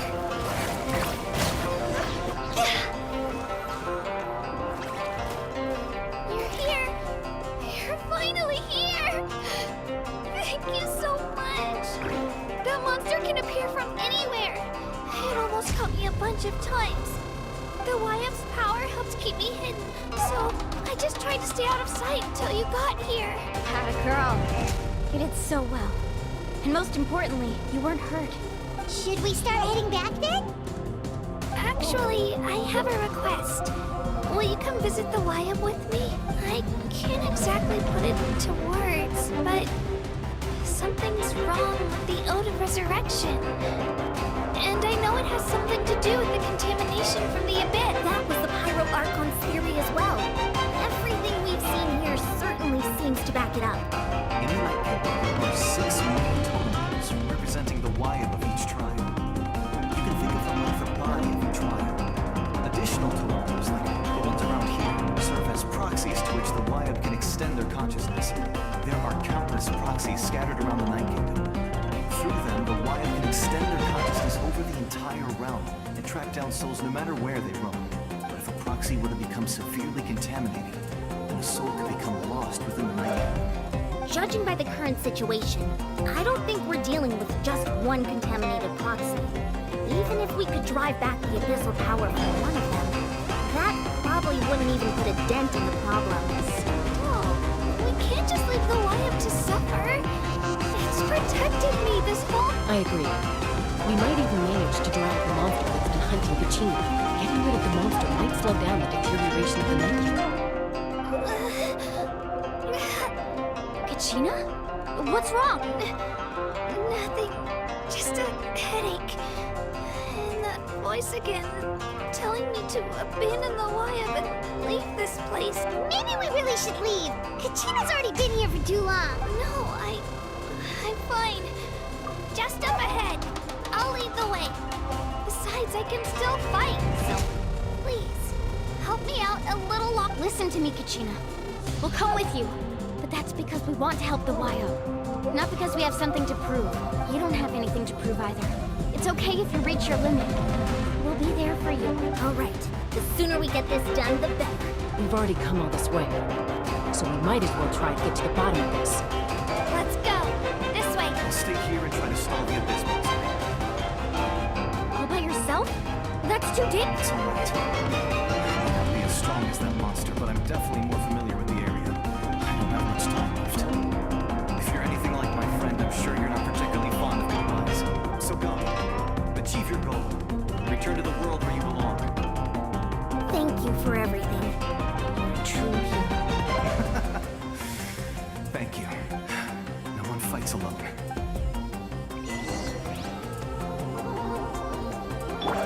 Does your head still hurt? Let me help you walk. I'm fine. You should know I'm made of stronger stuff than that.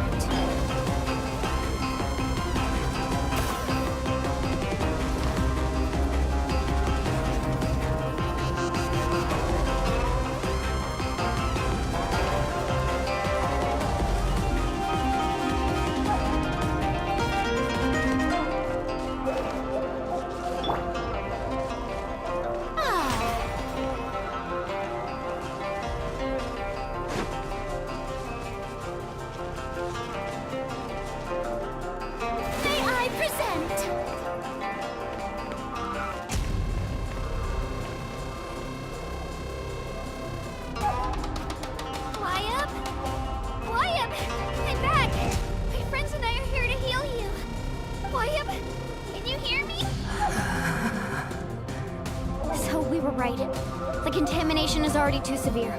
It's preventing the Wyap from answering our call. All right, get ready, everyone. Time to purge the abyssal energy from this place. Careful. We've got company. Already? You really think that puny soul could slow me down? Courage in the face of futility is pure folly. He tried to get in my way, so I disposed of him. You killed Malcolm? He would have dispersed with or without me. Rather than worrying about him, I would urge you to focus on yourself. You may have defeated others of my kind in the past, but underestimate me now, and it will be to your peril. No, the power of the Abyss is intoxicating. The destruction it seeks captivates like a masterful work of art. I strive only for the opportunity to see it up close. I thought this naive little girl was an exception, but it turns out humanity is food lambs willing to offer themselves up to the slaughter. That is the tragedy of your short lives. You understand nothing of all-encompassing power. Ancient names, pride, friendship, all empty ideas invented to give you a false sense of self-worth. They possess no power at all. The Pyro Archon created those grandiose ideals out of pure selfishness. Anything to avoid sharing power. Anything to avoid handing over the primordial gift to ordinary people like you. Don't believe me? Then ask yourself, why is the Pyro Archon strong beyond measure, while you, Kachina, remain so pathetically weak?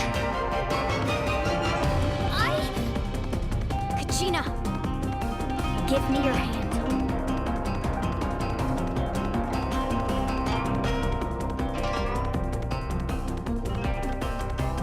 Feel that? I'm right here next to you. Thanks, Melanie. You're right. I have nothing to fear. Because I'm not alone anymore. You're right. Maybe comforting ideals don't have any power. But you also couldn't be more wrong. You've never had to work for your own strength, so you will never understand the true source of our power. What? The courage we have to stand before you and not back down comes from our friendship. Power lies not in the ideal itself, but in our commitment to upholding that ideal, and in our decision to stand together and fight. Well said. Let's go, Kachina. It shouldn't take more than 2 of us to handle an enemy like this. Sorry in advance, but you deserve what's coming to you! There aren't many in Natland who can beat us when we're together. It's time he got a taste of that kind of power.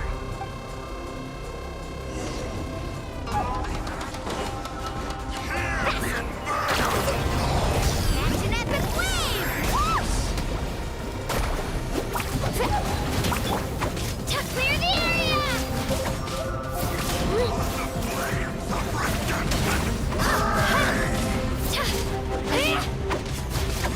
ride!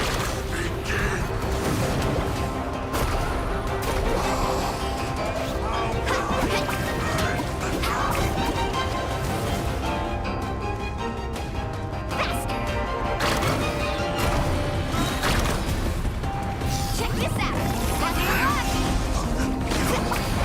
Hey! Right here!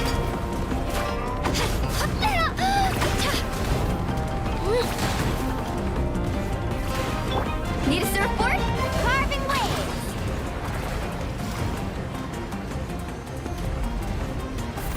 Let's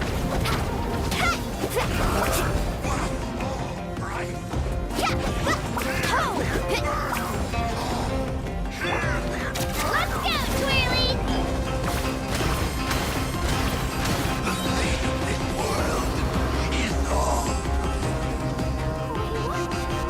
We actually won! That's what he gets for underestimating you two. Fantastic work, Kachina! Absolutely fantastic! This makes me so unbelievably happy.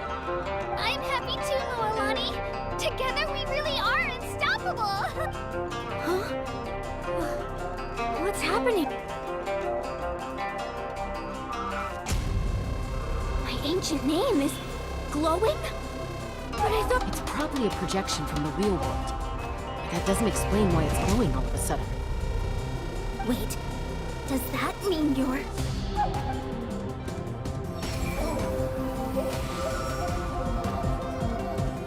That was a bold move, diving headfirst into the fire to save your friend, especially in a place so overrun with abyssal corruption. Still, seeing you pull it off was really something. Everything you said was exactly right. As isolated individuals, we stand no chance against the power of the Abyss. It took years' worth of scars, lots of unnecessary suffering for me to understand that for myself. The Pyro Archon's plan will unite us as one. Everyone has a part to play. Only then will we have the power to defeat the strongest of foes. Tupac, a warrior from the people of the Springs. I fought against the Abyss during the invasion 500 years ago. I've heard that name before. You were the giant who saved all of Natland. Since you were able to awaken my words from your ancient name, that means you have fully embodied the aspirations of the wild. Under the name Umoja, you shall unite the tribes and save Natland from its impending doom. Me? As long as blood still runs through your veins, even the tiniest spark of steel against stone can ignite a flame. Its blaze will become one with our vision for Natland. even amid everlasting darkness, our bonds remain eternal.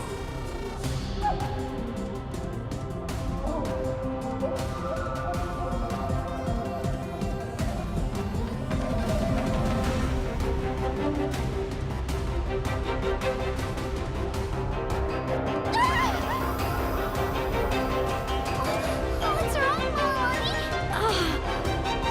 So many memories. My brain's flooded with everything he once knew. So that's what happened. What do you mean? Did you just figure something out? 500 years ago, they foresaw the very crisis we're facing now. Efforts to save Natland started all the way back then. We can go over the details once we get back. We shouldn't linger here longer than we have to. I know bits and pieces, but I had no idea Mualani was also part of the plan.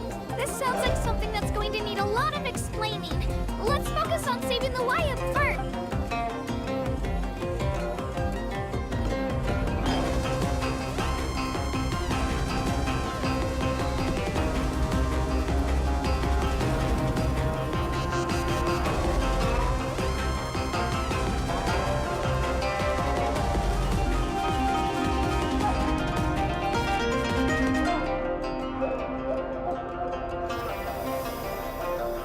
Okay, that should be enough.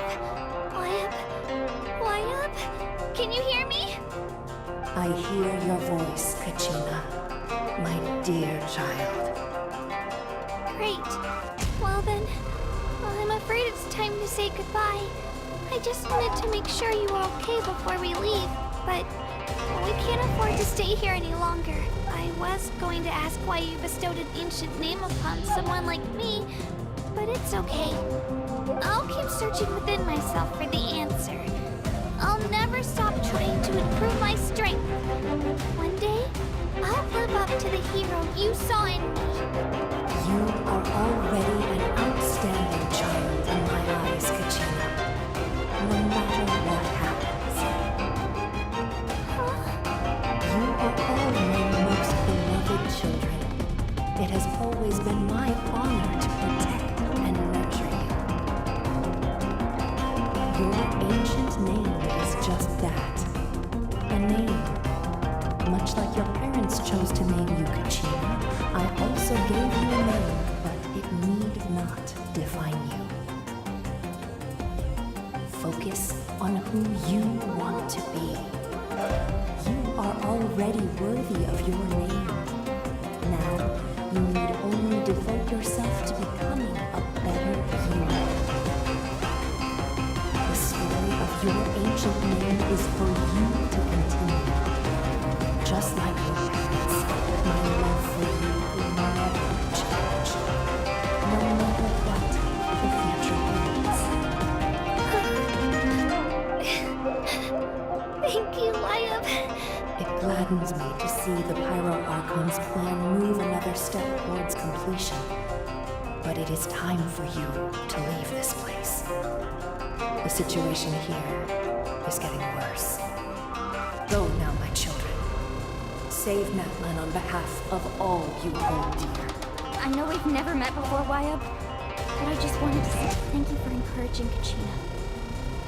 It was exactly what she needed to hear. Whoa! What's going on? An earthquake? We're out of time. It's the power of the Abyss. Quick, we need to run!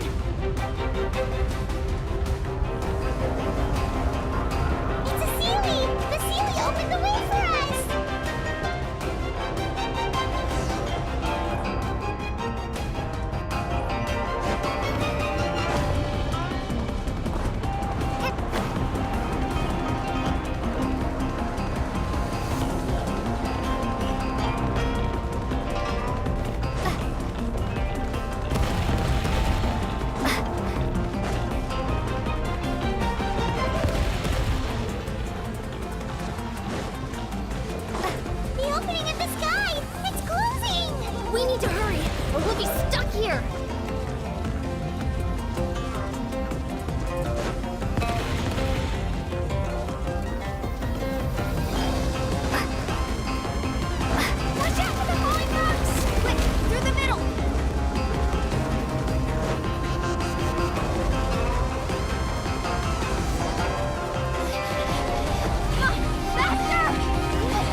done well. Now come home.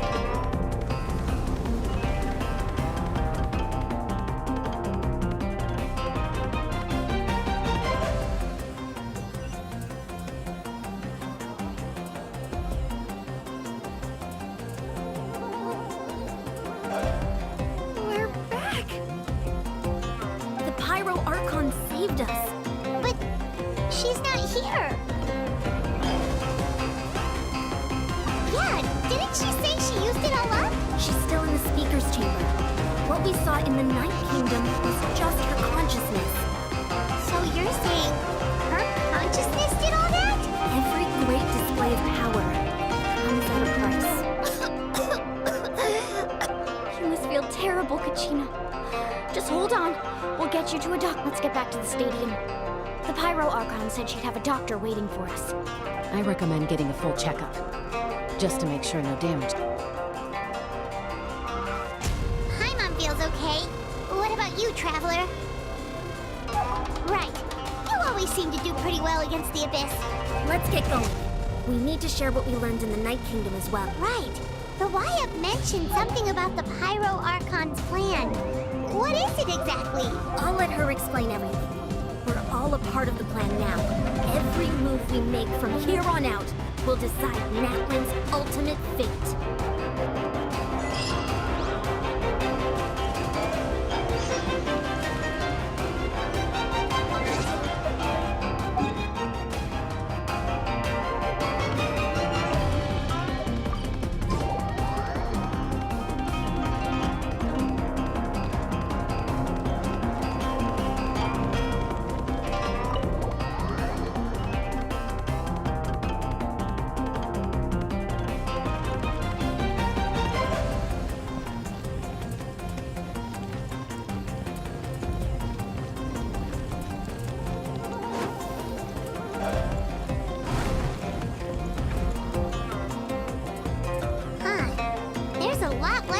Here than before.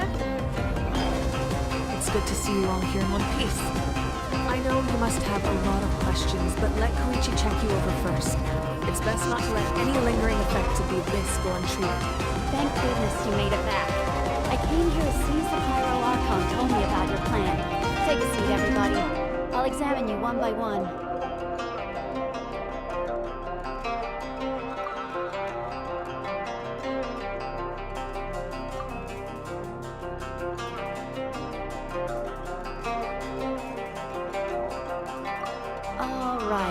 That should do it for now. But just to be safe, I'll perform another checkup in a couple of days. I have to say, though, I've never seen anyone react to the Abyss like you, Traveler. It's like you're completely immune to its power. She's always been special like that. She can even purify its power. Wait, now that you mention it, Paimon doesn't think she's affected either. Given the current situation, that ability will likely play a great role in the events to come. Of course. I still have patience to see, so I'll head out. Thank you, Koichi.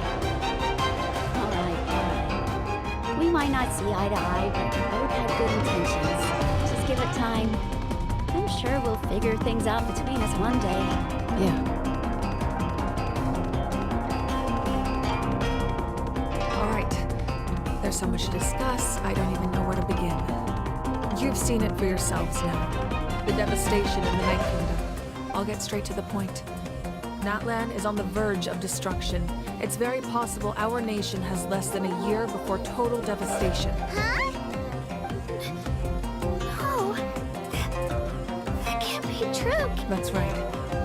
But I've only ever disclosed that fact to the handful of people working with me to save this nation.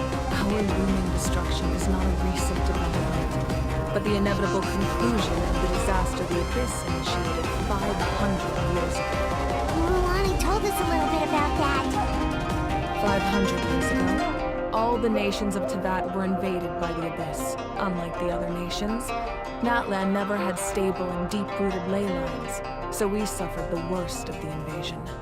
The battle against the Abyss was exceedingly long and brutal. In the end, victory came at the cost of our civilization and countless lives.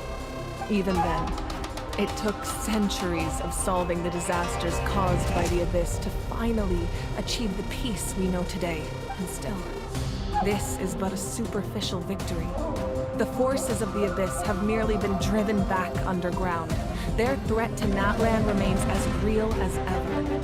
I'd never have guessed. The problems plaguing the Night Kingdom are all the more complicated because that realm is essentially functioning as Natlan's ley lines.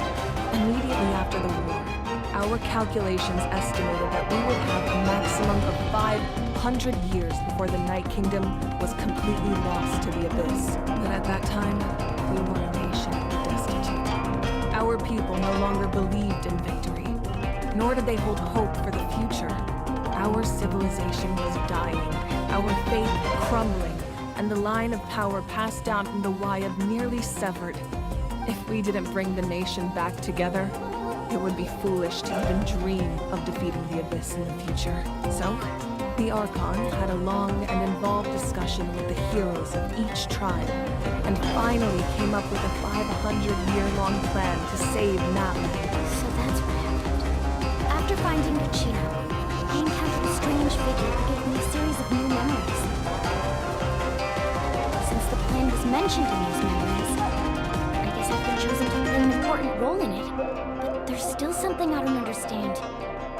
Those memories showed me the Pyro Archon from back then. And it was you. Huh? But that doesn't make any sense.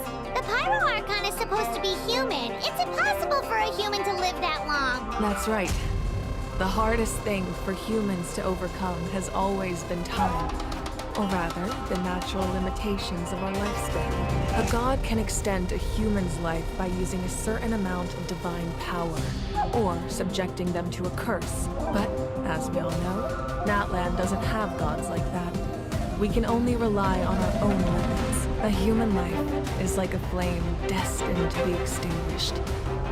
500 years ago, I placed my life within the sacred flame. Only by dying before my time could I have the chance to wake up again. So, in other words, this is your second life? Yes. We only managed to defeat the Abyss all those years ago because the tribes came together as one.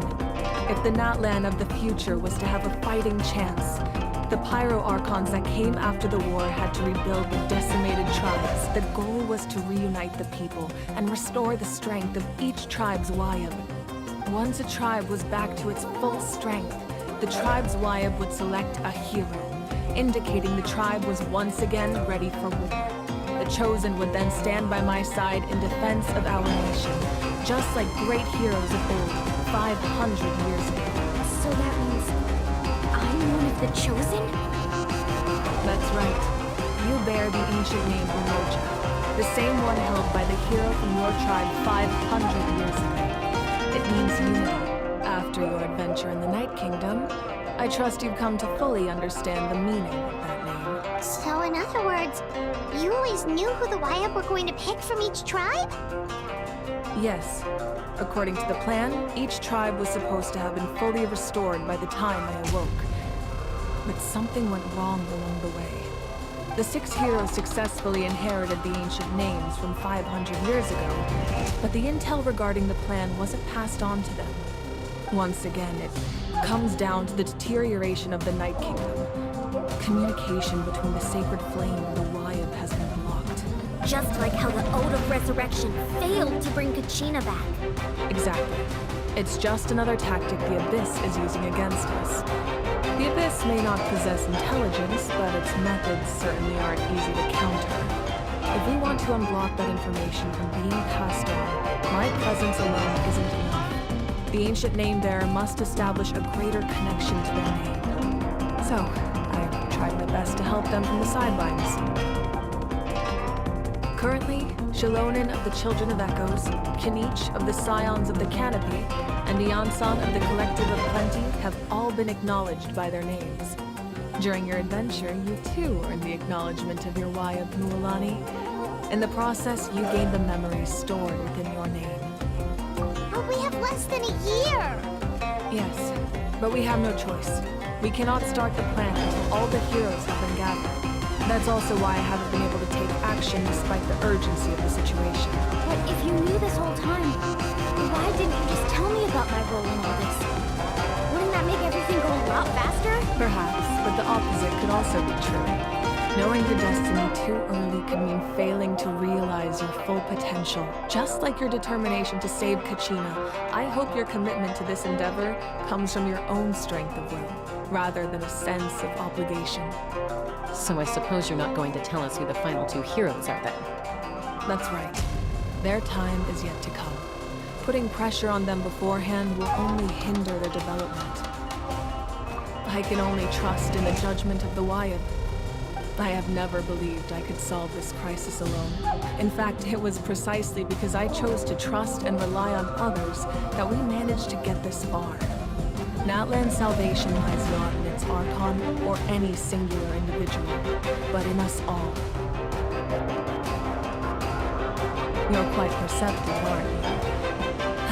I thought I might get away with avoiding the topic. Huh? Oh, right! All of the stuff you stored here before, where did it all go? Even though I sacrificed my power, I still needed a contingency plan to ensure you would make it back from the Night Kingdom. After all, I was the one who allowed you to take that risk, and Mualani has an important role to play in my plan. In addition to their sentimental value, the items I stored here held a much more important purpose. Fuel. Fuel?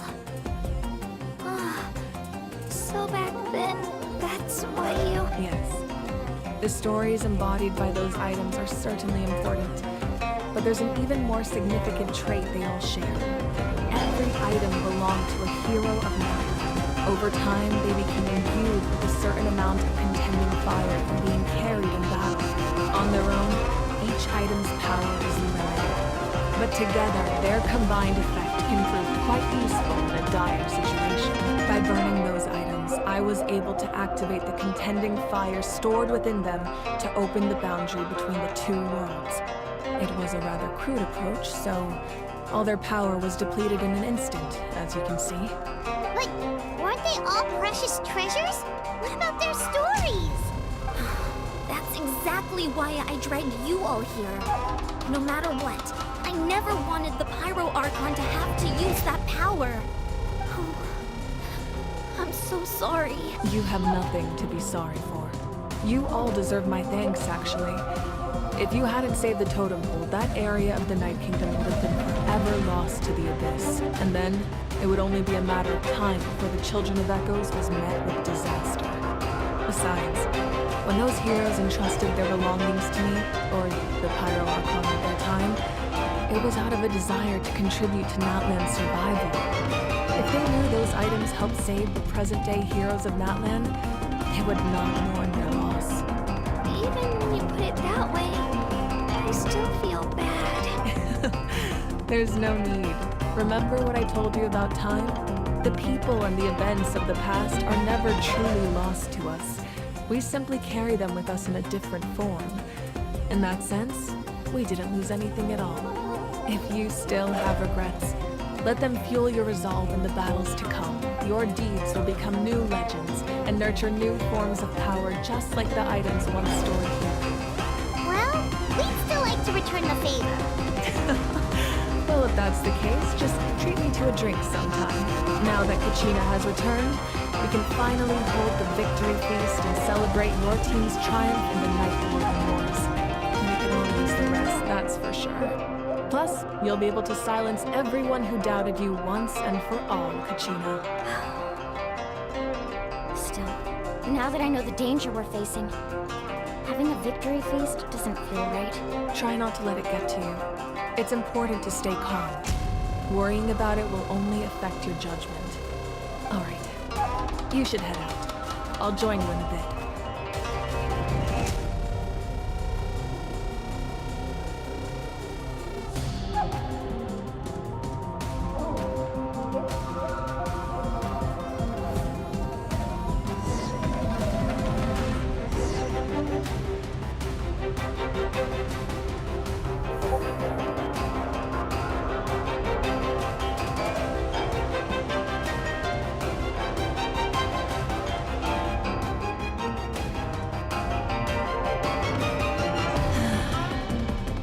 was young, I used to sit by the hot springs and listen to the stories of warriors from all over Natlan.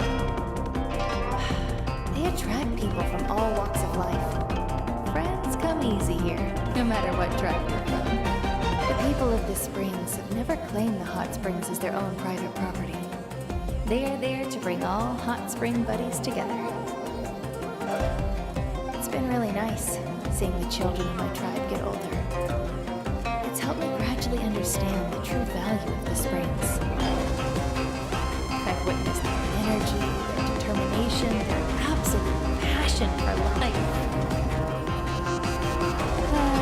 Even when they cause trouble, I never managed to hold on to my anger for long. It's unbelievable how quickly they learn their way back into my good graces. I'm certain Mualani will become a great warrior when she grows up. She possesses infinite potential. I can see it. One day, when I'm no longer in fighting form, I'll come here and tell stories to all the children, just like those warriors did for me. So, you better get busy, Pyro Archon, or I'll end up running out of stories.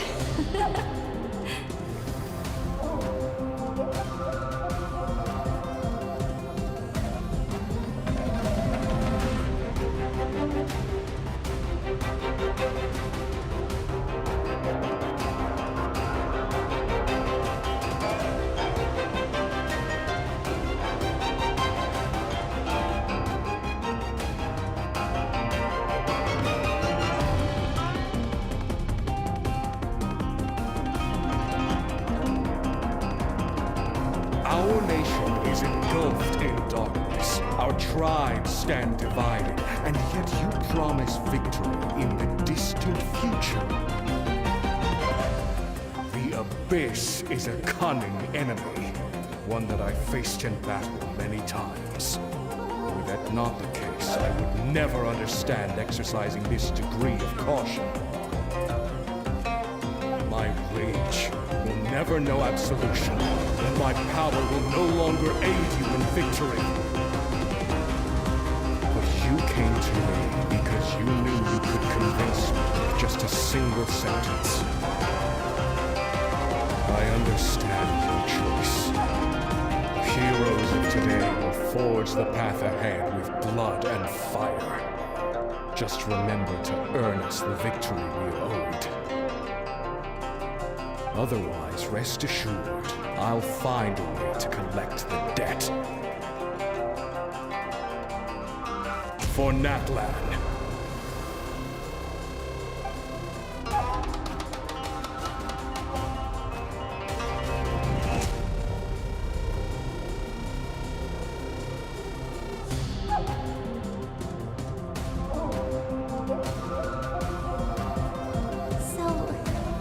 Gonna head 500 years in the future to serve as the Pyro Archon again?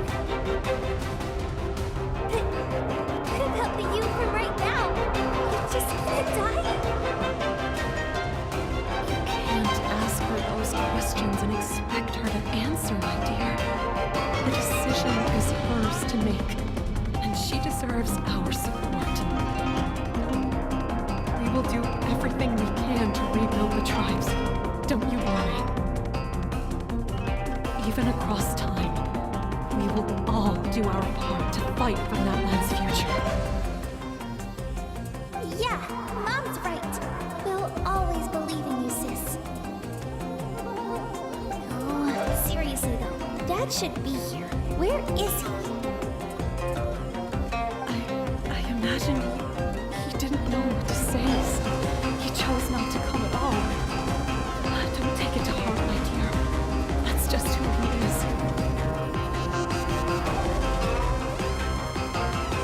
Just remember, no matter what happens in the future, we will always love you.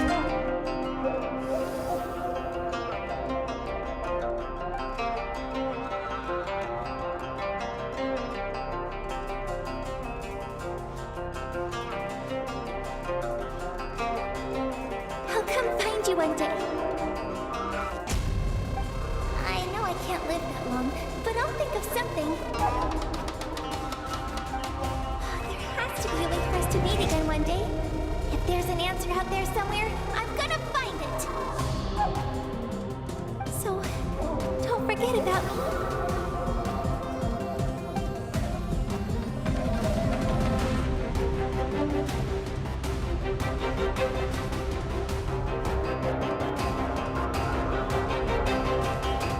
If that's your decision, you have my full support, Archon.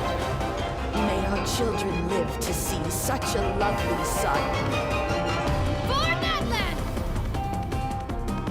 No one fights alone.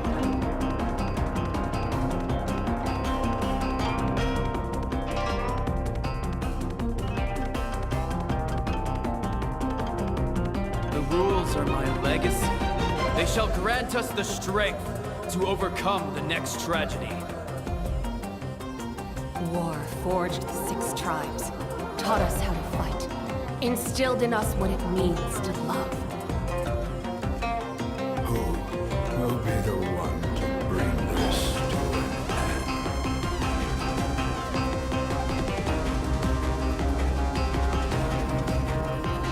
We are the inheritors of memory and legend. Those who grew alongside sun and wind. Those who forged our own destiny and future. That is Natlan's fire, the lifeblood of our nation.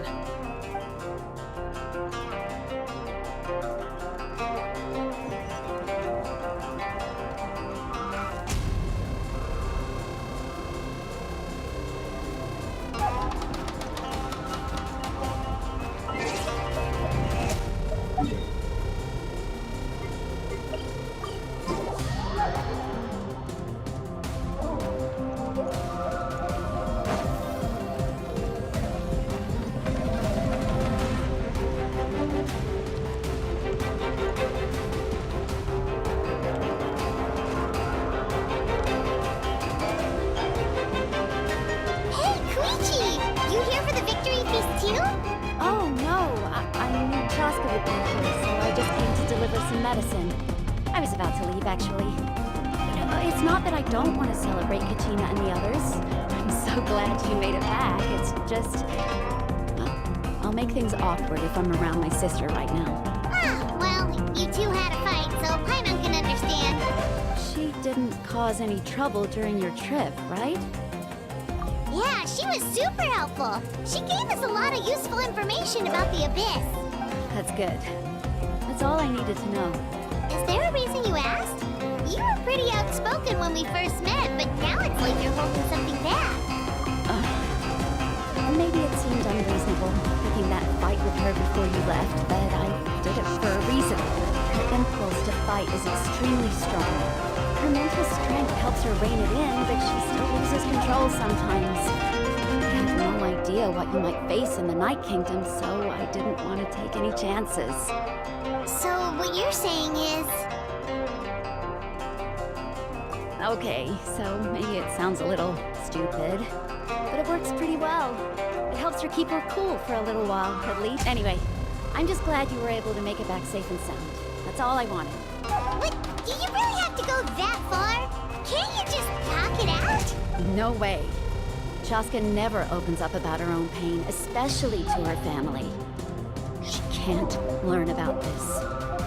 I appreciate the understanding, and don't worry. I'll find a way to help her ease this burden. Anyway, I need to get going. Enjoy the celebration. Oh, if you ever need a doctor, you know who to find. Huh.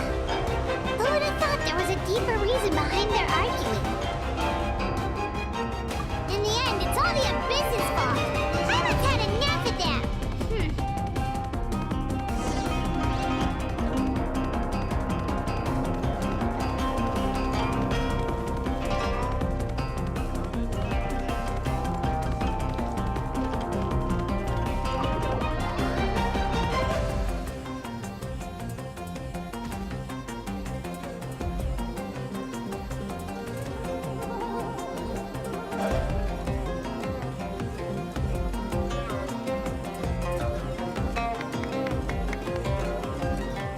Let's give a huge round of applause to our brave young warrior, Kachina! Well done, Kachina. Thank you, everyone. I'm so glad I finally made it. I always knew you could do it. With so much potential at your age, you have a great future ahead of you. You're one to talk. Don't think I didn't know you were the first person to abandon your team. I'll be dealing with you when we get back. I had no choice. My friend invited me. I couldn't just say no. Oh, really? So you weren't just trying to get ahead in the first round? I wasn't, I swear. I just happened to find that bearer injured in the wild, so I stopped to bandage his wounds. When he insisted on repaying the favor, what was I supposed to do? I'm just one person. I figured Kachina would have no trouble replacing me. But the fact of the matter is that after your departure, everyone else started thinking about swapping teams too. I'm really sorry, Kachina. It was wrong of us to abandon you like that. It's amazing that you still made it all the way through to the Night Warden Wars. That's the highest honor. So, what about you guys? Did you make it far? Our team captain drank too much the night before the competition and turned up late to the stadium on the day. We got disqualified. Serves you all right. No sympathy from me. Alright. There's no need to be like that, Uncle Pakal. Dear friends, I'd like to say a few words. Firstly, I'm grateful to my friends and our great Archon for helping to bring me back. This traveler and her companion Paimon are some of the strongest people I've ever met. If they were allowed to participate in the pilgrimage, I have no doubt that they'd win the whole thing. They've agreed to let me learn from them. With their help, I believe I can become even stronger. And let's not forget my good friends, Noelani, Chaska, Kanich, and Ayonsai. They all helped the traveler and Paimon figure out a way to bring me back from the Night Kingdom. They too deserve to be called our heroes. So, please give another round of applause for them. Thank you so much. Well said! I'll drink to that. How does it feel being a hero, Kachina? To be honest, it's a bit overwhelming. It all just feels so surreal. Well, you better get used to it. Next up, undefeated champions! Hey, please don't make fun of me.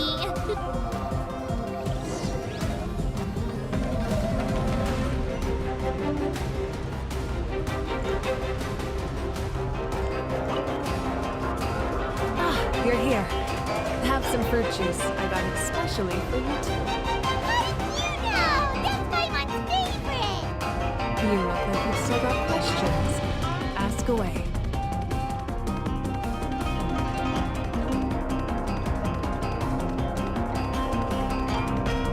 Because they had their own lives to live. The thought of telling them, abandon your families and everyone you love, and come with me to the end of time, for in 500 years Natlan will be destroyed, it seemed too cruel. You could just as easily point out that everything in this world would come to an end eventually.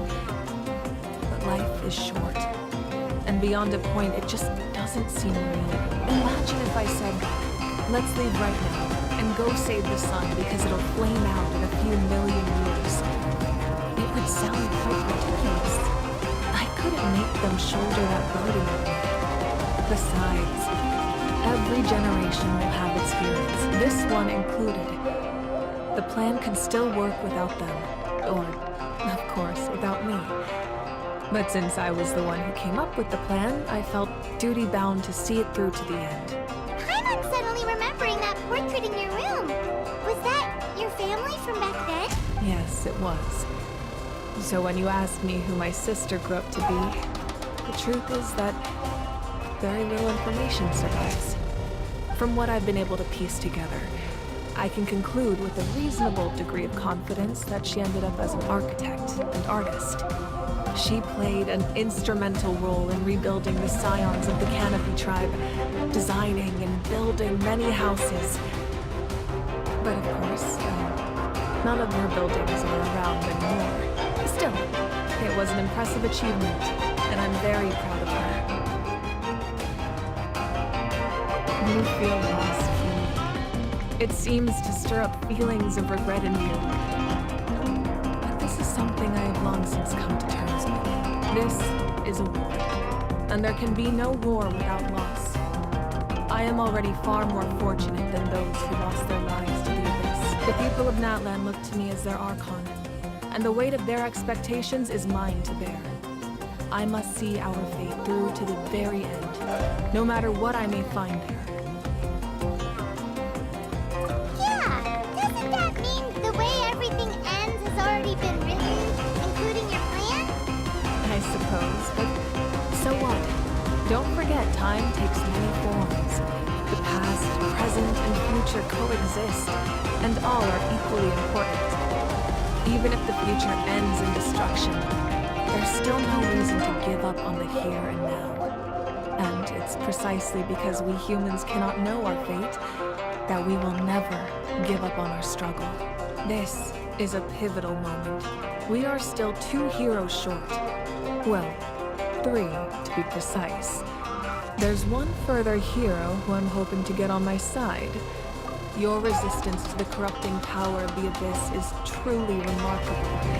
It would easily make you an all-important figure in the upcoming battle. If you agree to join us, you will not only gain my full support in your journey, but I will also forge a brand new ancient name for you. Ancient names can be full. They can.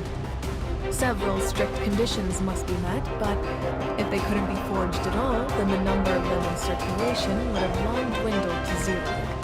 Possessing an ancient name would mean that your adventures in Natlan are recorded in full. Your stories will be remembered by our people for all the years to come. The Ode of Resurrection may have temporarily lost its power, but still, take this as my personal guarantee that I shall never let you fall. Just like in the Night Kingdom, I will be there for you. That is a promise I will fulfill at all costs. This nation always honors its heroes. Yeah, we can't just ignore the situation here. Wonderful. Then I'll reach out to Shilonen right away. She's the one who will forge the name. We've never forged an ancient name for an Outlander before, but I trust she'll find a way.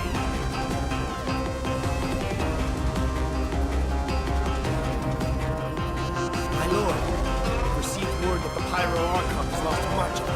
Though your injury complicates things, this is most certainly the opportune time to seize the Gnosis. Victory and defeat are rules, not outcomes. I have never taken advantage of an opponent in a time of weakness, and I don't intend to start now. As for you, I must confess, I did not expect that little trick of yours to save the day. No matter how dense the fog, as long as the sun remains, we cannot turn day into night. She could have dispelled it. She simply chose not to. You don't have much time. And you're injured on top of that. What do you plan to do next? I'm beginning to see just how useful you may turn out to be. You heard something from here, didn't you?